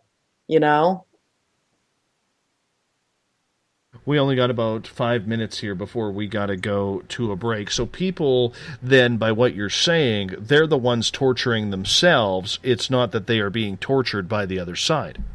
I believe so. GMO food, yes, Catalina. I hear that 100%. Anyways, that's another show. But yes, I believe we can work our way out of hell. Did you ever read the book What Dreams May Come by Richard Matheson? I can honestly say I have not. You must read that book, Dave. Now, there was a movie, What Dreams May Come. One of the best books I ever read is that book, Richard Matheson. He also wrote many of the Twilight Zone episodes, the first really, in the first and second and third season, that were so good. Like the guy, William Shatner in the plane. He wrote so many excellent Twilight Zone episodes. This guy was amazing. He just died a couple of years ago. I had the privilege of meeting him, and was able to tell him that was one of my favorite books I ever read. But anyways, that's such a great book to read. What Dreams May Come. Much better than the movie. But that's all about this kind of thing. His wife, the guy who killed himself, his wife killed herself. She ended up in a hell, and he had to go down there and get her out of the hell. But everything she had created, she was afraid of spiders. She was afraid of a dirty house. She was in like this other dimension, Dave, that was a dirty, dingy house, had spiders crawling all over it. So she was in this, and he had to go down and get her and bring her out of it. Yeah, What Dreams May Come. Richard Matheson is the author. So that's one of the best books ever. And that's like, geez. I mean, it's I think it came out in the 80s. I read it when it first came out. But anyways, an awesome book. So I believe we have way more power than we're willing to admit to ourselves, because then when we admit we have the power, we have to take that responsibility on for making a happy life. We don't want to do that. We want somebody else to help us with it, right? We don't want to be responsible for a happy life, Why be responsible when you don't have to? It's so much easier to put it on someone else. Exactly.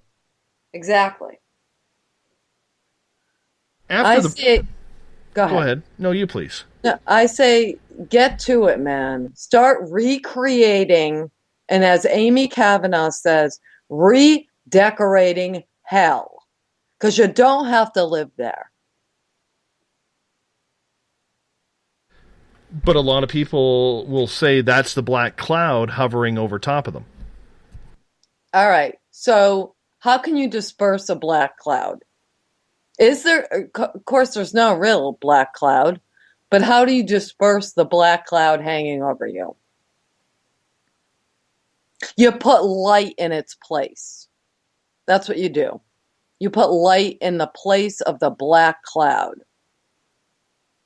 We can be free. We can have better lives. We can have great lives. We can have love. lovers, money. We can have this stuff, you know? I'm not here to be like a public speaker, but it's like, it's just important that, as Tessa says, create light, you know, create light. I could see that. I could see where that would work. So when you're creating light, as we got about 90 seconds here before we got to go to break, when you create light, is it an immediate effect? Because everybody wants everything right now. Cloud bursting. Yes, Kevin. Is it going to be right now? Listen, you didn't get to this place overnight. It's not going to happen overnight, but it will happen. Begin to do it. Well, I was hoping for a little bit more than that. Well, I'm saying, how do you know unless you try? How are you going to know when it's going to happen and how fast? But you bring up a good point, though. A lot of people don't know how to try anymore. Their focus is not on themselves. What's it on? I think it's too much on themselves. First of all, go out and donate your time somewhere. Go. You know, do something at a soup kitchen or a animal shelter. Go do something for someone else. That's when I'm most happiest, is when I'm helping someone else. All right, you hold on right there. I'm going to take a break here on Spaced Out Radio. Final break of the night. Corrine De Winter is our guest, award-winning author and poet. You really got to read her stuff. It's all over Amazon. Highly suggest you do. CorrineDeWinter.com, PurplePlates.com as well. I'm sure she has about 45 different other websites, but we're just not going to mention them. We're going to get more into self-one, self-being, self-assured, selfish. Lots of self coming up in hour number 3 on Spaced Out Radio. We'll be back with more right after this. We're getting strange on Saturday nights. Hi there, this is Dave Cruz, and each Saturday, starting at 9 p.m. Pacific, midnight Eastern, I will take you on a tour of the weird and obtuse on Spaced Out Saturdays, from aliens to Sasquatch and every tinfoil hat in between. We got you covered. Join us at spacedoutradio.com for Spaced Out Saturdays. See you there. Not ready for bed on Saturday night? Right after Spaced Out Saturdays, hop on over to S4 with Corey Ruiz and me, Eric Cooper from Forest Moon Paranormal. With S4, there are no limits to what we try and uncover. From government conspiracies to helping clean up the paranormal, no topic is safe on S4. We get to the heart of the matter, of the subjects you want to learn more about. So tune in on S4 starting at midnight Pacific, 3 a.m. Eastern, only on spacedoutradio.com. Have you had an experience you can't explain? Would you like someone you can trust to look into it? We have just the place. The SOR Sightlines Report is the place for you to find answers. Whether it's Bigfoot, UFOs, Dogman, ghosts, aliens, or anything strange, the Sightlines Report will get you connected with one of our expert researchers to find out what's going on. All of your personal information is kept 100% confidential. The SOR Sightlines Report, a place for you to find the answers you need. Only at spacedoutradio.com. Hi there. I'm Butch Witkowski, lead investigator with U4COP. On the final Monday of every month, you can listen to me and host Dave Scott on Spaced Out Radio's Strange Days. We're going to get to the heart of the matter when it comes to what's happening out there. People are seeing and experiencing things from ET contact to Bigfoot, and I want to hear about it. Your experiences are what we investigators need to help solve these unknown mysteries. So tune in at spacedoutradio.com to the final Monday of every month from Butch Witkowski's Strange Days. This is Eric Markham, news editor for the Spaced Out Radio's The Encounter Online. We have put together a great team of writers and journalists from all over the world to bring you top-quality paranormal stories. From alien encounters to the latest conspiracies, you won't find any of that fake news here. True stories and top-notch reporting as we look to bring these experiences to the mainstream. The Encounter Online, only at spacedoutradio.com. Do you want to know the truth? Do UFOs exist? Are aliens real? Are the governments hiding the biggest secret in history? We're UFO seekers, and we're on a hunt for the truth. Subscribe to our YouTube channel and follow along with us as we journey across the United States, visiting UFO hotspots and alien hotspots, trying to document the UFO phenomenon. Catch us on Spaced Out Radio every third Monday of the month as we discuss Area 51, UFOs, and more. And also, don't forget to subscribe to us on YouTube. Patrolling the Pacific Northwest, we are always on the lookout for the strange and unassuming stories that real people are experiencing. Hi, I'm Vincent Zunza from Pacific North Weird. Me and Alexandra Sullivan have teamed to bring to you those odd stories that never seem to make it into the mainstream. Stories so weird that will leave you scratching your head wondering, is this real? It's as real as it gets with Pacific North Weird. You can watch our videos right here at spacedoutradio.com. Become more intimate and interactive with Spaced Out Radio. Join our Space Travelers Club with your new membership. For $5 a month, we'll provide you with special access to the website, monthly prize draws from books to psychic readings, along with monthly newsletter, private interviews, and more. Sign up today to be part of Spaced Out Radio's experience. Looking for a place to advertise at a very reasonable cost? Look no further than Spaced Out Radio. SpacedOutRadio.com has an advertising tab that you can click to check out our daily, weekly, and monthly packages to play on the radio, or our website including social media. From commercial spots to banners, we have it all. Check out our competitive pricing today. Don't have time to listen to Spaced Out Radio live? Wherever you are, the car, the office, the shower, or even if you're traveling, we're right here for you. Each Spaced Out Radio show can be found on iTunes, TuneIn, and on our YouTube channel, Spaced Out Radio Show. It's the perfect way for you to catch up on our shows. For more information, just head over to our website, spacedoutradio.com, and tune in to us today.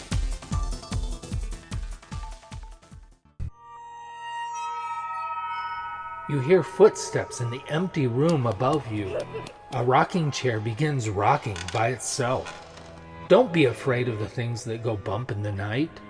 Reach for Spirit Storybox, the iPhone app the Huffington Post UK called the only ghost hunting app you will ever need. Spirit Storybox. The spirits are telling their stories. Are you listening? Strange creatures lurking in the night, the sounds of wood knocking in the forest, odd happenings right out of a fictional world. These are the reports I love. Hi there, this is author Ronald Murphy, and I would love it if you join me and Spaced Out Radio host Dave Scott the second Wednesday of every month on our journey into the unknown land of cryptozoology at spacedoutradio.com. From Mothman to Frogman and everything in between. Hey, they don't call me the crypto guru for nothing. It's Cosmic Sundays with me, Elizabeth Anglin, in Cosmic Passport. Let me take you down a 3-hour spiritual journey where we will get into everything from ET contact to Psychic Sundays. It's a journey of listening and learning together with some of the best professionals in their fields. You can tune in to Cosmic Passport at spacedoutradio.com every Sunday, starting at 9 p.m. Pacific, midnight Eastern.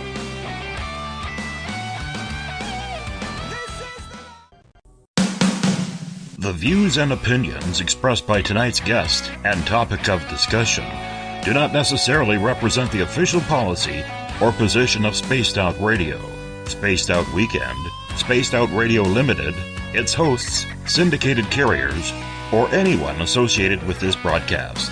You're listening to Spaced Out Radio with Dave Scott. Follow Dave on Twitter at Spaced Out Radio and hashtag Spaced Out Radio. And on Facebook, Spaced Out Radio Show.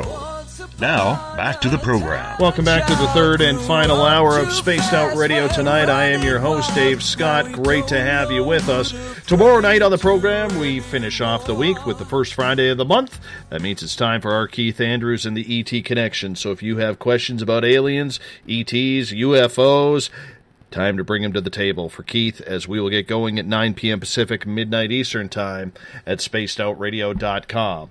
We want to welcome in everyone listening in on WQEE 99 Rock the Key down in Noonan, Georgia, home of The Walking Dead. We are live as well on the United Public Radio Network, 107.7 FM in New Orleans and over 160 countries around the world. We are also live on KTLK, The Fringe FM, Renegade Talk Radio out of Las Vegas.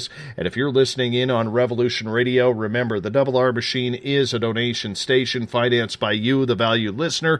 Head on over to freedomslips.com and donate today. Bill Cardwell has set the password for tonight in the SOR Space Travelers Club. Concupiscence. Concupiscence is your password. Concupiscence. Concupiscence. Concupiscence. Whatever it is, concupiscence. Concupiscence is your password. Make sure you use it wisely, space travelers, as Bill sets the password each and every night, right here on the mighty SOR. The password is Tractor. Tractor is your password for tonight. Now, if you want to follow us on social media, you could be like Ben Turpin and use hashtag SpacedOutRadio or follow us at SpacedOutRadio. You could also give our Facebook page a like, Spaced Out Radio Show. You can also join us for live chat in the SOR Space Travelers group every night. We're also on Instagram, Dave Scott SOR. As of tonight, so after this show, subscribe to our brand new YouTube channel, Spaced Out Radio. We had to get rid of the other one. It was compromised, as they say, compromised. So we've started a new one. I hope you check that out. We are also on iHeartRadio in the United States. TalkStream Live. Tune us in on TuneIn, download and subscribe to our shows on iTunes. Our website is spacedoutradio.com, where we have a plethora of features for you, including joining the SOR Space Travelers Club for $5 a month. You can rock out to some Bumblefoot, shop at our Spaced Out Radio store. You can also read The Encounter online or watch great videos from UFO seekers and Contact TV and so much more at spacedoutradio.com. Corrine De Winter is our guest tonight, talking dimensions, self-improvement, psychic ability, tuning into yourself. Her website's CorrineDeWinter.com and PurplePlates.com. She's an award-winning author and poet. You can find her work on Amazon. She's very highly rated. Corrine, welcome back. Thank you, Dave. Right before the break, we were talking about people spending time on themselves. You know, or to help themselves and to help others. And I agree with you. It needs to be done more. We all say we're going to do it, but how many of us actually do? I mean, you know, it is something that is self-fulfilling. It helps create value and self-worth, not only in yourself, but in the people around you. And positive energy goes a long way, no matter what you want to do. Mm-hmm. Yes, and you can get positive energy simply by going to purpleplates.com and getting a purple plate. But anyway, but I mean, I think that just people need to realize what their power is. God did give us the ability to understand who we are and to create a life that we want. And I know it's like, I think like, would I have the same thought if I was born in Somalia or I was born in Iraq?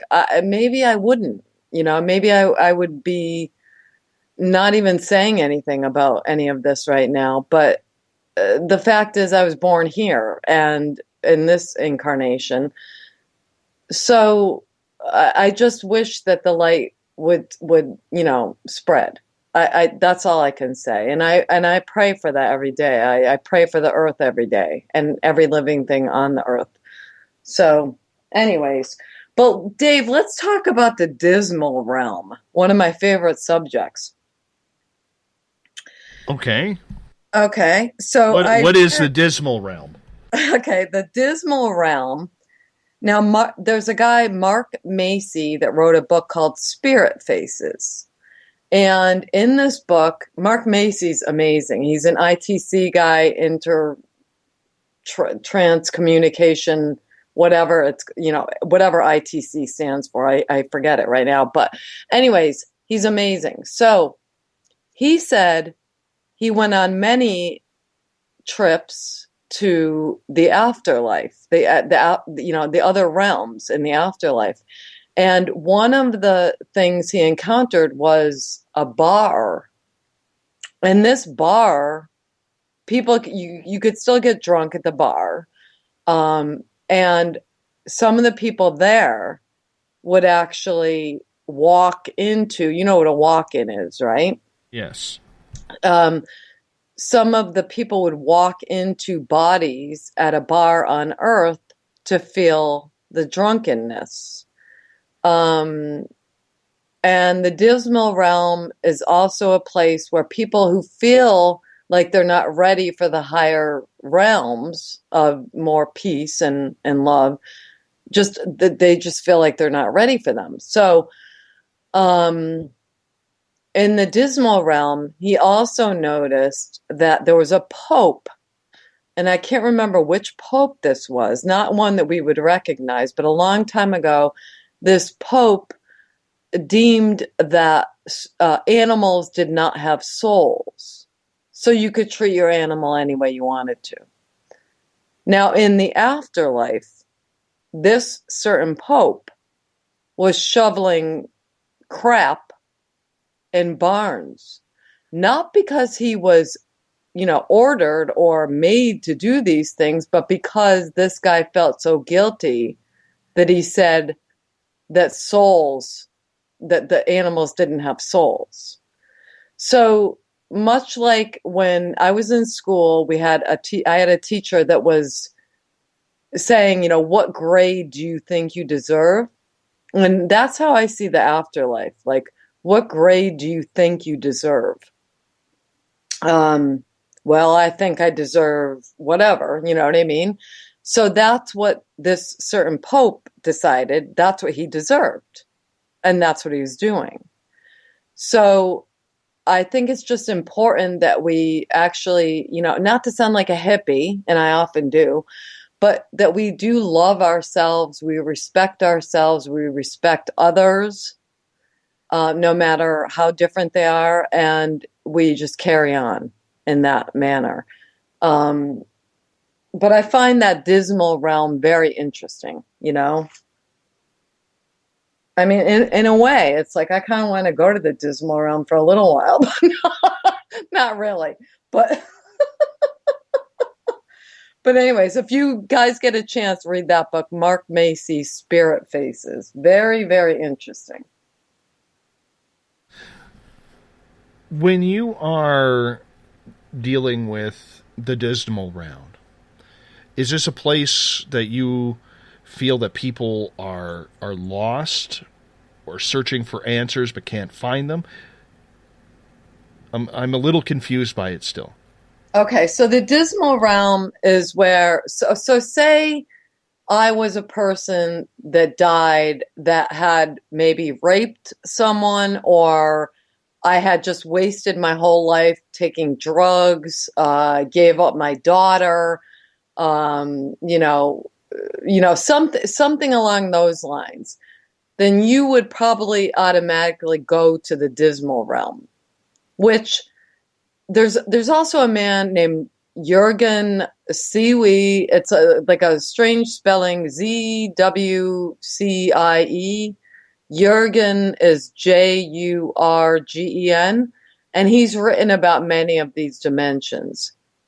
So if you look at his books, you'll see the same, kind of the same explanation here. But so if you feel like you're guilty or you're still attached to money or material things, you're probably going to end up in the dismal realm, and you're going to be hanging out and nothing will seem that bad, but it's going to be, not an optimal place to be after you die. So, I find that so interesting. I don't know why, Don't you find that interesting? To me, it sounds like hell or purgatory. Right. Which maybe some people would call it that. But I mean, sometimes people don't want to go on.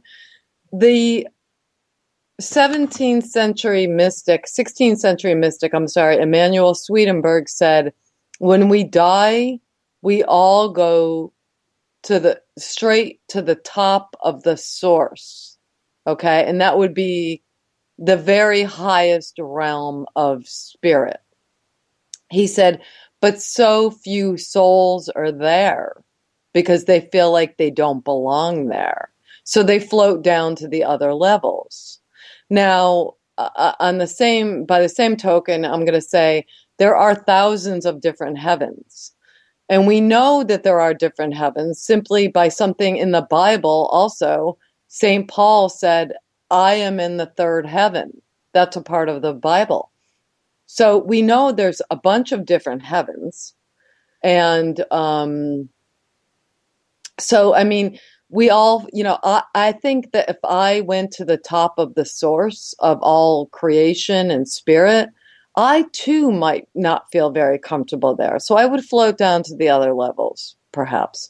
But anyways, it's just an interesting note, that he said that. I just find that very interesting too, because we're not all comfortable. So we land where we're comfortable. And in the same vein, someone that was born in China or somebody that was born in Iraq or Baghdad or wherever in a foreign country, they're not going to be in the same space that we're in the afterlife. They have their own space because it's what they believe. You know what I mean? Now, Amy, it's very interesting. Amy Kavanagh, who's in the chat room, her husband was dying, and the husband was so afraid to die. And Amy actually went and had, not on purpose, it just happened that she went to that Catholic heaven and saw Jesus, okay, in which she would see Jesus because that's what she had learned her whole life, and that's what her husband had learned too. And the husband thought he was going to hell, but he wasn't going to hell. So we know now he's not in hell. But anyways, so it's interesting, like that, these different realms that we think we belong to or whatever. But I mean, your thoughts are so powerful, Oh man. It's like, I can wait to die. Believe me, I don't want to die tomorrow or anything, but I just find this so interesting. And am I going to be as passionate when I'm on the other side? Am I going to be as passionate about my causes, my work, my whatever? I don't know. But that's why I find it interesting what Buhlman says about we take this stuff with us. And, we're not cleansed simply by dying. We're not absolved simply by dying. So anyways, did you ever think about that, Dave? Like what would happen? Like where would you go? Or I used to actually have very strong panic attacks about death. I have had them since I was 18 years old when a friend of mine was killed in a car accident. And, it was something where it really opened up my eyes to mortality. And it scared the living daylights out of me. And then when it really flared up for me was about 18 years ago when I had just become a dad. And I remember holding my little girl, and she was about 4 or 5 months old, and I remember saying, Daddy's going to be with you forever. And then it just absolutely, like a snap of a finger, hit me, and I realized that I just lied to my little girl because I'm going to die. And I won't be there forever for her. And that set me off. And I had panic attacks up until the day I saw the angel of death. And then when I saw the spirit of Mrs. SOR's grandmother leave her body. From there, they happen every now and again. Like I can't have a death talk with someone. I could feel it. Or I can't have a talk with people of science about, that we're one and done, or the universe is infinite and there is no God or anything along those lines, because it'll set me off. I know the triggers. But for the most part, I no longer have panic attacks ever since I saw the spirit leave the body. Mm-hmm. So did you realize that you don't die, you just leave the body? Absolutely. Yeah. Absolutely. So it's very intriguing, on what a lot of people believe. It's very intriguing on what the experiences are. But yeah, death has been one of those things that absolutely freaks me out. And to be honest with you, I don't even like talking about it. Yeah, a lot of people don't. They don't want to talk about it. I love the subject of death, but I hear you. You know what I mean? It's not comfortable. It's not exactly comfortable for me either, but it's like I'm just fascinated by it, as I cackle away. Yes, our resident cackler, Corrine De Winter, our guest tonight. I do have some questions piling up here. Let's get to Andrew's on Twitter. And he is asking, if the veil is thinning, then could there not be those in high places who are really trying to control or guide reality? You know what? I think so. I think that obviously, we know there can be no light without dark, but I believe that the dark gets very antsy when there's a lot of light being spread and given and things like this. I believe that they don't like it, whoever they are. I'm not even sure who they are. But yes, there's bad aspects of this earth, of course. I mean, geez, all the stuff we see on the news, it's like daily tragedies here, So yeah, they don't like it. They're getting antsy. They act out. They do more things. But these more and more events that have been happening, it does have a meaning and it has a purpose. It's like, yeah, it's saying to those of us with love in our hearts, what are you doing? What are you doing to help this? Come and help us. Help this situation. That's what I feel, What do you think, Dave?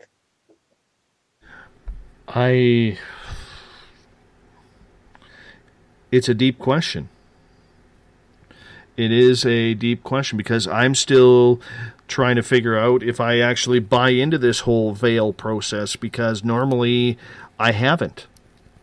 I think it is what it is. I think that everything is written down with the way I believe. So my own personal belief, if I take the journalist hat on, put my own personal Dave hat on, I don't really believe in the veil. I think as people wake up, I don't think it's because a veil is thinning. I think it's because there is, people are susceptible to opening their eyes. And if they open up their third eye, they're going to see a lot more. Has nothing to do with the thinning veil. At least that's my opinion. Right? Right. But do you believe that there are forces that are dark that are having more power now?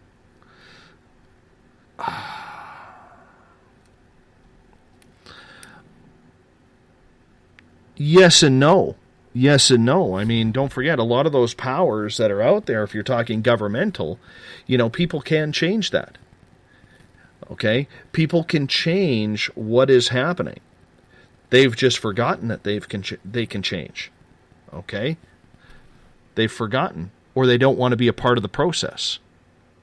So when we sit here and say all elections are rigged and all of this, I mean, yes, the Democratic National Convention was rigged. We know that. Okay? But where were the Democrats calling for Hillary's head for rigging the election when everybody knew it? And then it takes a book that came out recently, as in a couple of days ago, to say that yes, it was rigged. Okay? Or if you didn't like Donald Trump, or you don't like Justin Trudeau up here in Canada, or whoever. Vote. It's real simple. When you have less or around 50 to 60% of the population voting and 100% people complaining, it's never going to get any better. So people do have the power to vote and change that. If you don't want the dark times, especially if they're in politics, vote them out. It is simple. It is that simple. Right? The people still have the power. Yeah, I disagree with that. I think our power has been taken away. Not to get into politics, I don't want to. But a lot of our power has been taken away. The people are silenced in a lot of ways now. Maybe not you in Canada. I love Justin Trudeau. Who doesn't love that guy? Every Canadian that doesn't live in a metropolis can't stand him. Really? Really. Really. Prime Minister Unicorn is having a lot of troubles up here right now. Why do you call him Unicorn? Because I'm a conservative.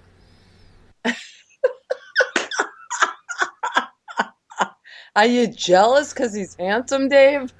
Hey, I am a solid 5.6. A solid 5.6, and I'm happy with that. Okay? I'm very happy with that.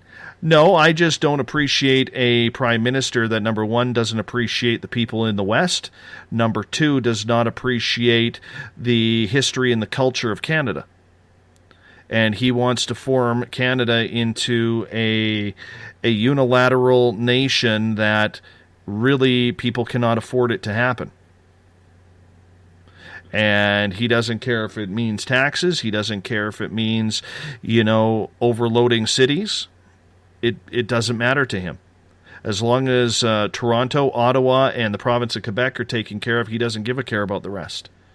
He's proven that many a time. So us here in the West, for the majority of us, we don't have much respect for him.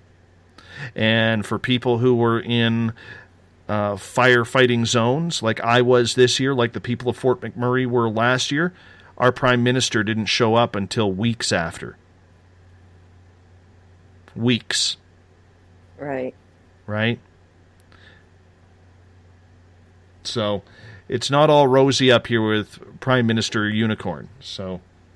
Right. Well, I mean, I think you'd rather be in Canada than the U.S., right? The only reason why I can't get into the U.S. right now is because of the stupid laws. Otherwise, I would be probably living in Las Vegas right now. I love Canada. Trust me. I'm a huge Canadian guy. I love Canada. But put me anywhere. If it wasn't for the way the borders are now, I probably would be living in Las Vegas. Okay. Interesting. Get to another question here. This one from Trip. He says, due to your mindset, maybe aliens wipe away what they think is an abduction, but your mind is switching memories. Would you agree with that statement? This comes about an hour ago when we were talking about aliens. Do you think that your mind was wiped? I think at points, sure. But you still remember the gist of it. I remember parts, not all. Right. Okay. I don't know. I mean, at this point, aliens are getting kind of brazen. You know what I mean? I think. And I don't think they really care what we think is the other thing. I don't think that they're like looking to exactly hide. I think that they're, we're here, man. Don't you know we're here?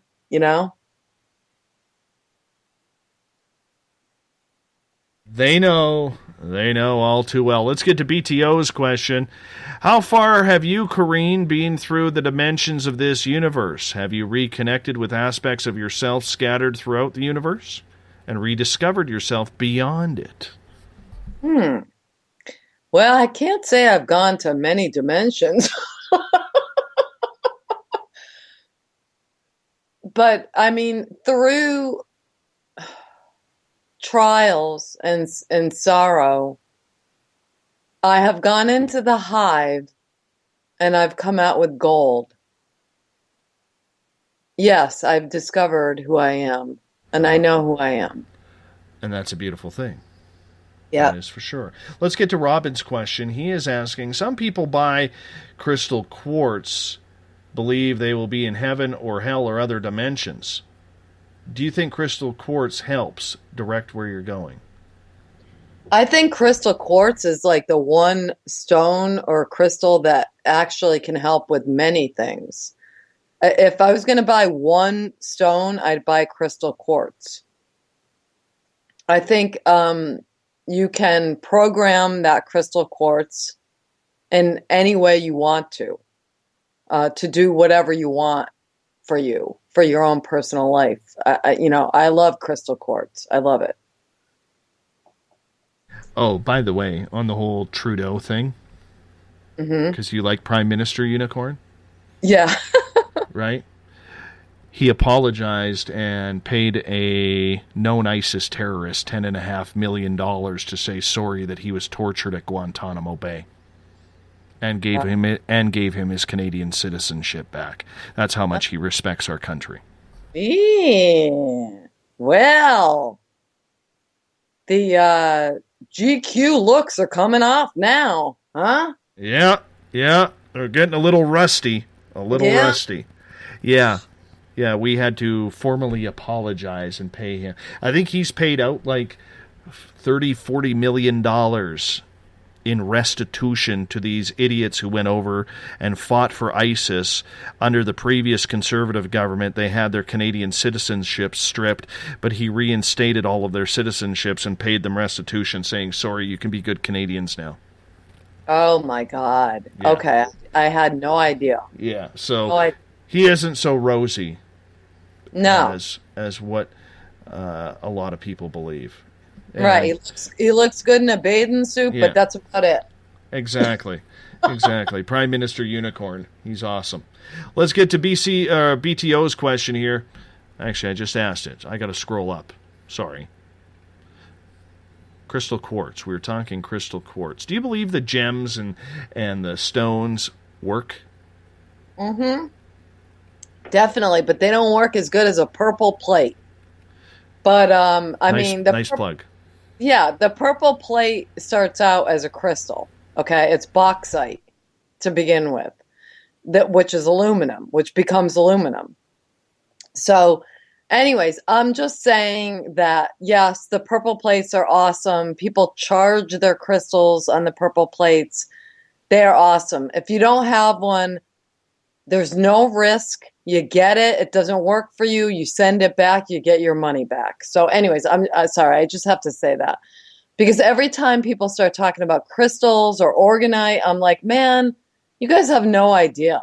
I mean, really. So that's all I want to say. Sorry. But I do believe some crystals can enhance things, yes. Is it how they resonate with the body? It is the vibration of the plate, the harmony and vibration that is put into the plate interacts with the body to balance, heal, and, actually boost your immune system in the process too. I can't make medical claims about them. But they are amazing. And it says expect a miracle. Indeed, you can expect a miracle. And I'm so proud and so blessed to have this business that helps so many people. And as I've said before, on many occasions, if you cannot afford a plate, contact me and I will help you out. Because everybody should have this energy. Your energy is enough for this show, lady. Your energy is enough. I'll tell you, though, it is nice to have the old group in the chat room tonight with Amy and Jennifer and Jackie and yourself. I do appreciate that. Ladies, how are we? When it comes to the crystals, though, the naturalized crystals, stepping away from the purple plates for a quick second, how do these stones, whether it's, from the ground or from a meteorite, how do they resonate with the human body? Well, as I just explained, so there are a few places on Earth that have this, resonating energy. Palermo, Italy is one of them. The Ganges River is another.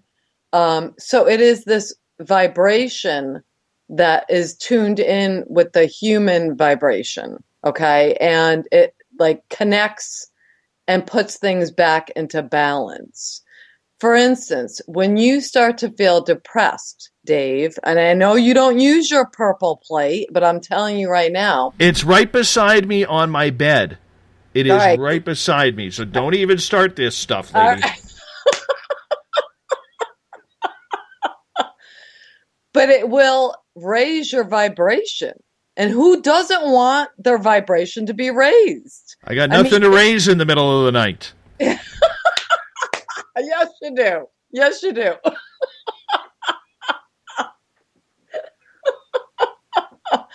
But anyways, and oh my God, there's so many things the purple plate does. I mean, clearing all the negative crap from food, because we can't all afford all organic food. Your water that you drink, just anything you put on it is going to change the vibration. And it's going to be it's going to raise the vibration. It's going to change it into a, more positive, more energized vibration. And, some people, in fact, I had a grave digger. This guy, his job was being a grave digger. And he said, I got a purple plate from you. You got a large plate, the 12 by 12. And he said, I got to tell you, I started using that and I had, and he was a grave digger. So he said, I had to put it in my trunk because it was giving me too much energy. I couldn't sleep. That's what might happen at first. But, after repeated use, maybe a couple of weeks or so, your vibration changes. And it actually will be changed forever to a higher vibration. So you get used to it, and pretty soon, you're just at a higher vibration. But, the purple plate, oh my God, there's so many uses for it, so many wonderful things it can do. And like I said, I just, I don't ask people to believe me, just order one and you'll see for yourself, Do not try and eat off of it. It doesn't have the sides of a plate. No, but people do take them to restaurants and put their meal on it, on a plate, on their regular dinner. Do you do that? Do you do that? Be honest. No, because I have one on my body. And I already, I put all my food, I don't go out to eat, first of all, hardly ever. And all the food I have from the grocery store is put on a plate for at least 12 hours. And all of that, is cleared. It's cleared, it's brought back to its original state, and, it's cleared. So, it's just a wonderful thing. I'm telling you. Mm-hmm. I think you have an addiction there. Where else are we going? We got 20 minutes left. Where else do you want to go? Okay, so... Fire away. You've been doing the journalism side of this. You've been doing the hosting all night, so I've just been kind of following along. Okay, so let's, we talked about the thought forms and how some people are afraid of demonic activity. And some people that actually do the out-of-body stuff encounter demonic activity because that's what's in their mind, is that they're going to encounter something bad. So that happens. So if we brought this into this reality, and we know that our thoughts matter, our thoughts actually are creating our reality, the collective unconscious, as Carl Jung said, creates most of our world, okay? So let's all actually try to freaking be positive and send love to the earth. I mean, why can't we do that? You know, can we get together and do that? Can we do it like on a daily basis, like every couple hours? Can we think like, yes, we're sending good energy into the core of the earth? That's where I'm at right now. I mean, I believe that it's important. It's like all important right now in this world, you know, with everything going on and everybody like freaking out. And, you know, I mean, Jesus, like you in Canada don't experience as many traumas as we in America, which is great. But hold on here. You in Canada, I'm offended. You in Canada, you people in Canada, you know, I'm offended. But Dave, it's true. I need a safe. Hold on. I gotta find my safe area here because I'm offended. Hold on. Where's my safe area again? Just looking. Okay. I'm here. I'm at my safe house right now. Okay, go on.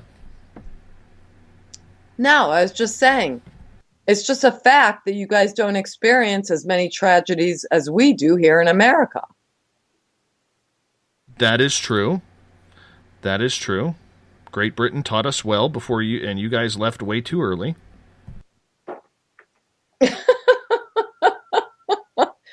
So you think Great Britain is treating you well? That they've taught you well? Oh, this could get so political. So political right now. So political. Hey, I have a question for you. Mm-hmm. Since I'm going to change the topic, because in the end, this is my show there, De Winter.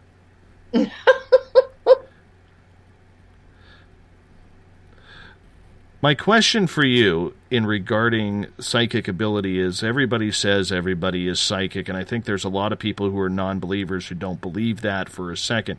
How do you convince someone to believe that they actually do have intuitive abilities? Okay, so let's do it right now. I'm going to ask Teresa if she can type in the chat room. Teresa, tell me something about myself that would be a psychic. Well, wait a minute. I think Teresa is a psychic. But let's take Teresa. So Teresa, tell me something about myself that isn't obvious. Well, you're going to be waiting about 30 seconds because there is a delay. Okay. But so while we're waiting for Teresa, I'll get to some questions here. Andrew, the population of Canada is about 36 million people. And didn't Michael Moore do a movie about why it's safer in Canada?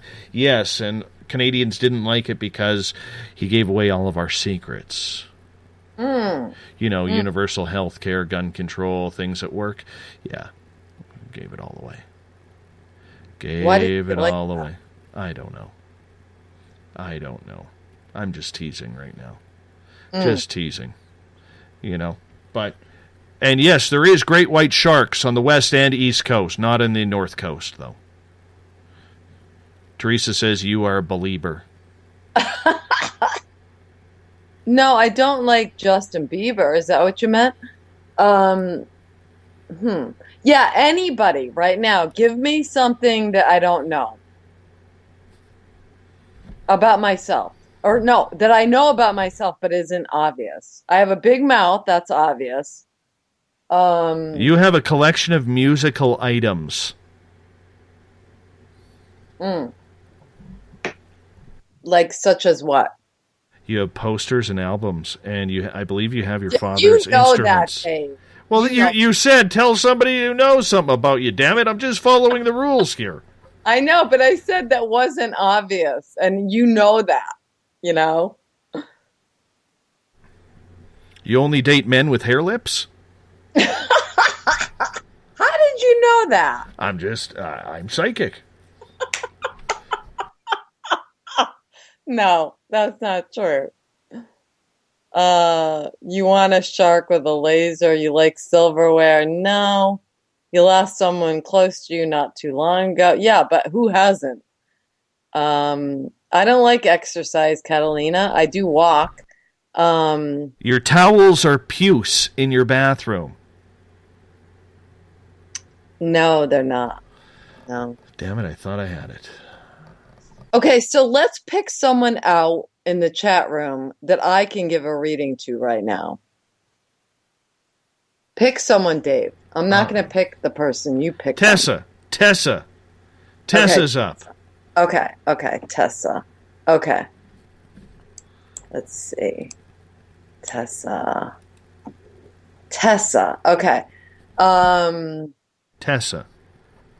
Well, she just found some news. No, I'm kidding. I was about to say she just found some news scrolls. No, okay, so Tessa. Tessa Nicole Thomas Peterson. Tessa. Okay. Are your Ron wants to know if your toenails are painted red. No, they're not, actually. Good try. Okay, so Tessa. Okay, so I'm focusing on Tessa. I'm going into her realm in her room right now. The room she's in. Hold on. Tessa, do you have some print there that is like it's like older, it's got flowers on it. It's like, I don't know. I want to say it's like, it looks like it's from the 60s. I don't know if it is, but it's like a flower print, like big, bright flowers or something. Also, I smell, shit. There's one for the swear jar right there. All right, I'm sorry.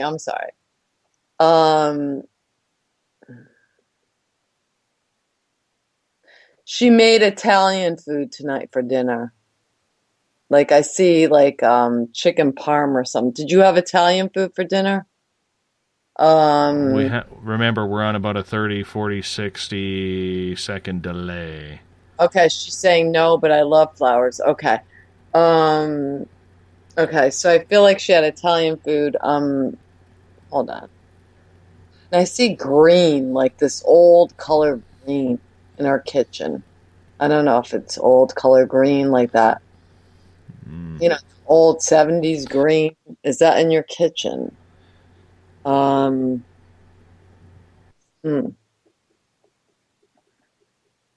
Yeah, sometimes this remote viewing works and sometimes it doesn't. Not tonight, leftovers. Okay, so the leftovers weren't Italian. Okay. All right. Tessa. Okay, and also about Tessa, there's a guy that she has dreams about sometime, and I think it was a past lover, but she hasn't talked to him in a while, and I want to say his name. Shoot, it's an A name. Andrew, something A. I'm not sure what it is. I got an M name. M? Was it Michael? Michael? Like a Morgan or something like that. Okay. Yeah, the 30-second delay. No green. She says no green. Okay. No green. But she still has an ugly old color in there, so you're like 74% correct on that. Nope. She says nope. Shoot. Sorry. Okay. What about, you have a daughter, Tessa? Do you have a daughter?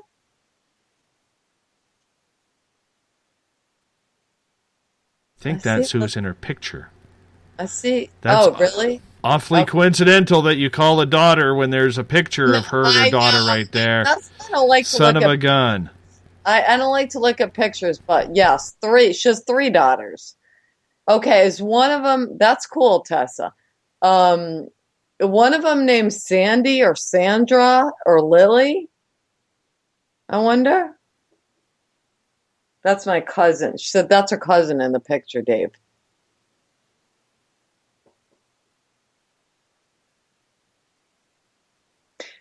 But there's, I don't know. I don't want to say this, but I mean, I think that there's a, Lily. See? I was right. So there's like a pregnancy around you, Tessa. Somebody's pregnant or about to be pregnant. You never tell a mother of teenagers that, man. Yeah, I know, right? Yeah, way to wake up the neighbors. But I don't know if her daughters are teenagers either. But there's something to do with a new baby, and I'm not sure who it is. Oh no, she's okay. Have the talk, Tessa. Have the talk. That's what Corrine is saying. Have the talk. I'm not sure if it's one of her daughters, but it's somebody related to her. I have my eldest on Depot. What does that mean? Oh. Depot? Depot, what's that? Well, up here, depot means RCMP. But we do. You guys go, I think, depot down there. Maybe military? Is that what that is? Police depot? I don't know. I'm sorry. I don't know what that means. That's twice. You owe $2 now. $2. That's American money, not this Canadian, not the Canadian peso. We went from a quarter to $1? Okay. Okay. So Tessa, we got to. Are you in BC, Tessa? Are you in British Columbia? Oh, BC, birth control. Boy, did I miss that one out. Oh, did old Davey screw that one up? All right, let's go to Tessa, thank you. Let's go to someone else, see if I can read somebody else. Who? What about Ron? Ron, the Joker. Ron. Okay. He likes the Canadian Football League, so that'll tell you that he only prefers 3 tires compared to 4, which I have to say, me too. But that's okay. So Ron is in Canada. Yes. Okay. He's in the flatlands of Saskatchewan, which means if you wave at him, he'll probably see you, even though you're in Boston. I see. So what was the meat thing you had for dinner tonight, Ron? You had some kind of steak or something, did you not? I think he had steak. Here's the other thing. He's got a sister, and he doesn't talk to her.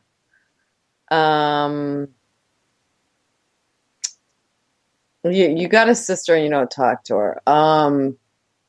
Also, Ron,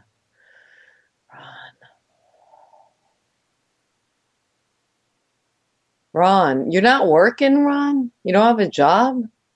I don't see you having a job. I don't see you working. That's pleasant. Just shoot the guy down while he watches CFL football. Hold on. Love says, is that a flat earth comment, Dave? No, that's a Saskatchewan comment. Saskatchewan has 2 roads. One goes up and down, one goes side to side. That's it. So Ron did have a steak for dinner. Thank you. Do you have a sister that you don't talk to? And also, did you just go buy something? You had to fix something working on Life Only. See, I told you.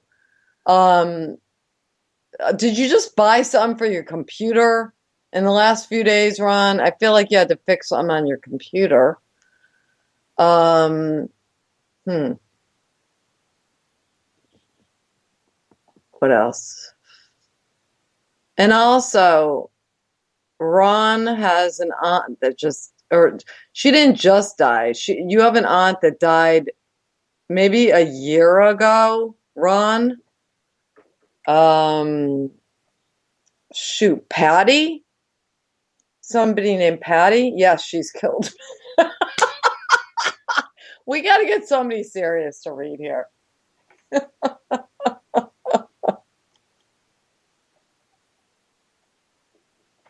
Well, there's only 3 minutes left, so we're not going to have time. Okay, all right. We're not going to have time. Mm-hmm. But the main thing is, we've come to the conclusion tonight that dimensions are weird, you're weird, I'm a half weirdo, and that Skeptic got his real profile back on Twitter, which is always good, because he's more funny rather than his Ben Turpin one. Insider joke there. But anyhow, Corrine, as we start to wrap things up here, when you are writing your poetry or novella, whatever you want to write, how do you do it? Let me ask you that. How do you do it? Like, do you have to be in a mood, especially for poetry? Many people write poetry at their darkest moments, and I've already put a inclusion on my will that when I die, that there are no all of a sudden poets coming out of the family woodwork. It seemed to happen at every funeral. You know, how do you get yourself into that mode where you feel you need to write? Well, I need to be inspired, okay? And I can be inspired by reading other good poetry. I can be inspired by going to a museum. I can be inspired by a conversation. So until I'm inspired to put that one line down, because from a one-line thing, I can write a whole bunch. I just need that idea, that emotion, that whatever. So it's important that I get inspired. I can be inspired by nature. It's like there's many things to get inspired by. But at this point, Dave, it's like it just drops from me. I haven't been writing a lot of poetry lately, but it's just like when I do, it's just like, okay, so I'm writing down something that I'm thinking about or whatever, and then it just kind of flows from there. I think what I write is important. I think that other people will relate to it. I love my I love my writing, not to be like all weird and stuff, but I love the way. Well, you're passionate about it, and that's okay. That's okay to be passionate about it. I think it's very good, and you know, the awards that you have won obviously show that your creativity is worth purchasing on Amazon. I think it is. And I also have fiction on Amazon. That's Valentine's for the Dead. That's fiction. Still waiting for you to write the Dave book. Yeah. I'll need some more inspiration for that, Dave. Yes, it's a deep, dark place where nobody opens that closet up. Corrine, please tell us your websites where people can get information about you and your products. Okay, so if you guys want a purple plate, go please to purpleplates.com. There's lots of sales and specials going on there.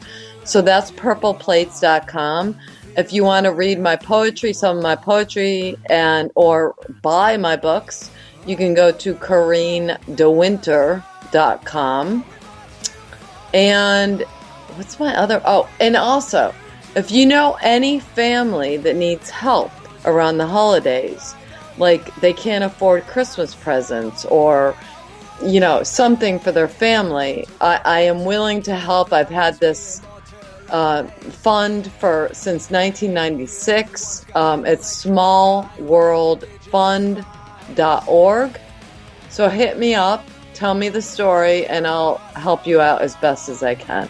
Beautiful. So those are 3 places you can find me. Thank you. Corrine, you hold on. I'm going to wrap this thing up. We got Mr. Ron Bumblefoot THAL rocking in the background with Little Brother is Watching. Bumblefoot is the official music of Spaced Out Radio. He brings us in and takes us home every single night. Tomorrow night, 9 p.m. Pacific, midnight Eastern Time. Our Keith Andrews is back with the ET Connection. If you are having experiences with aliens, this is the show to listen to. Be a part of it. We'd love to have you in the chat rooms to get your questions answered. We want to thank everybody on this amazing team for being a part of putting this show together, including Amy, Everett, Eric, Michael, Olaf, and Tim. You guys are pretty awesome. But most of all, we want to say thank you to all of you on Twitter, in the chat rooms, listening at home, driving in your car, helping spread the word of Spaced Out Radio. We see it. That's why we keep growing, because together, my friends, we own the night. We'll talk to you in 21 hours from now. Mr. Bumblefoot, we need a favor. We need you to take us home. Good night.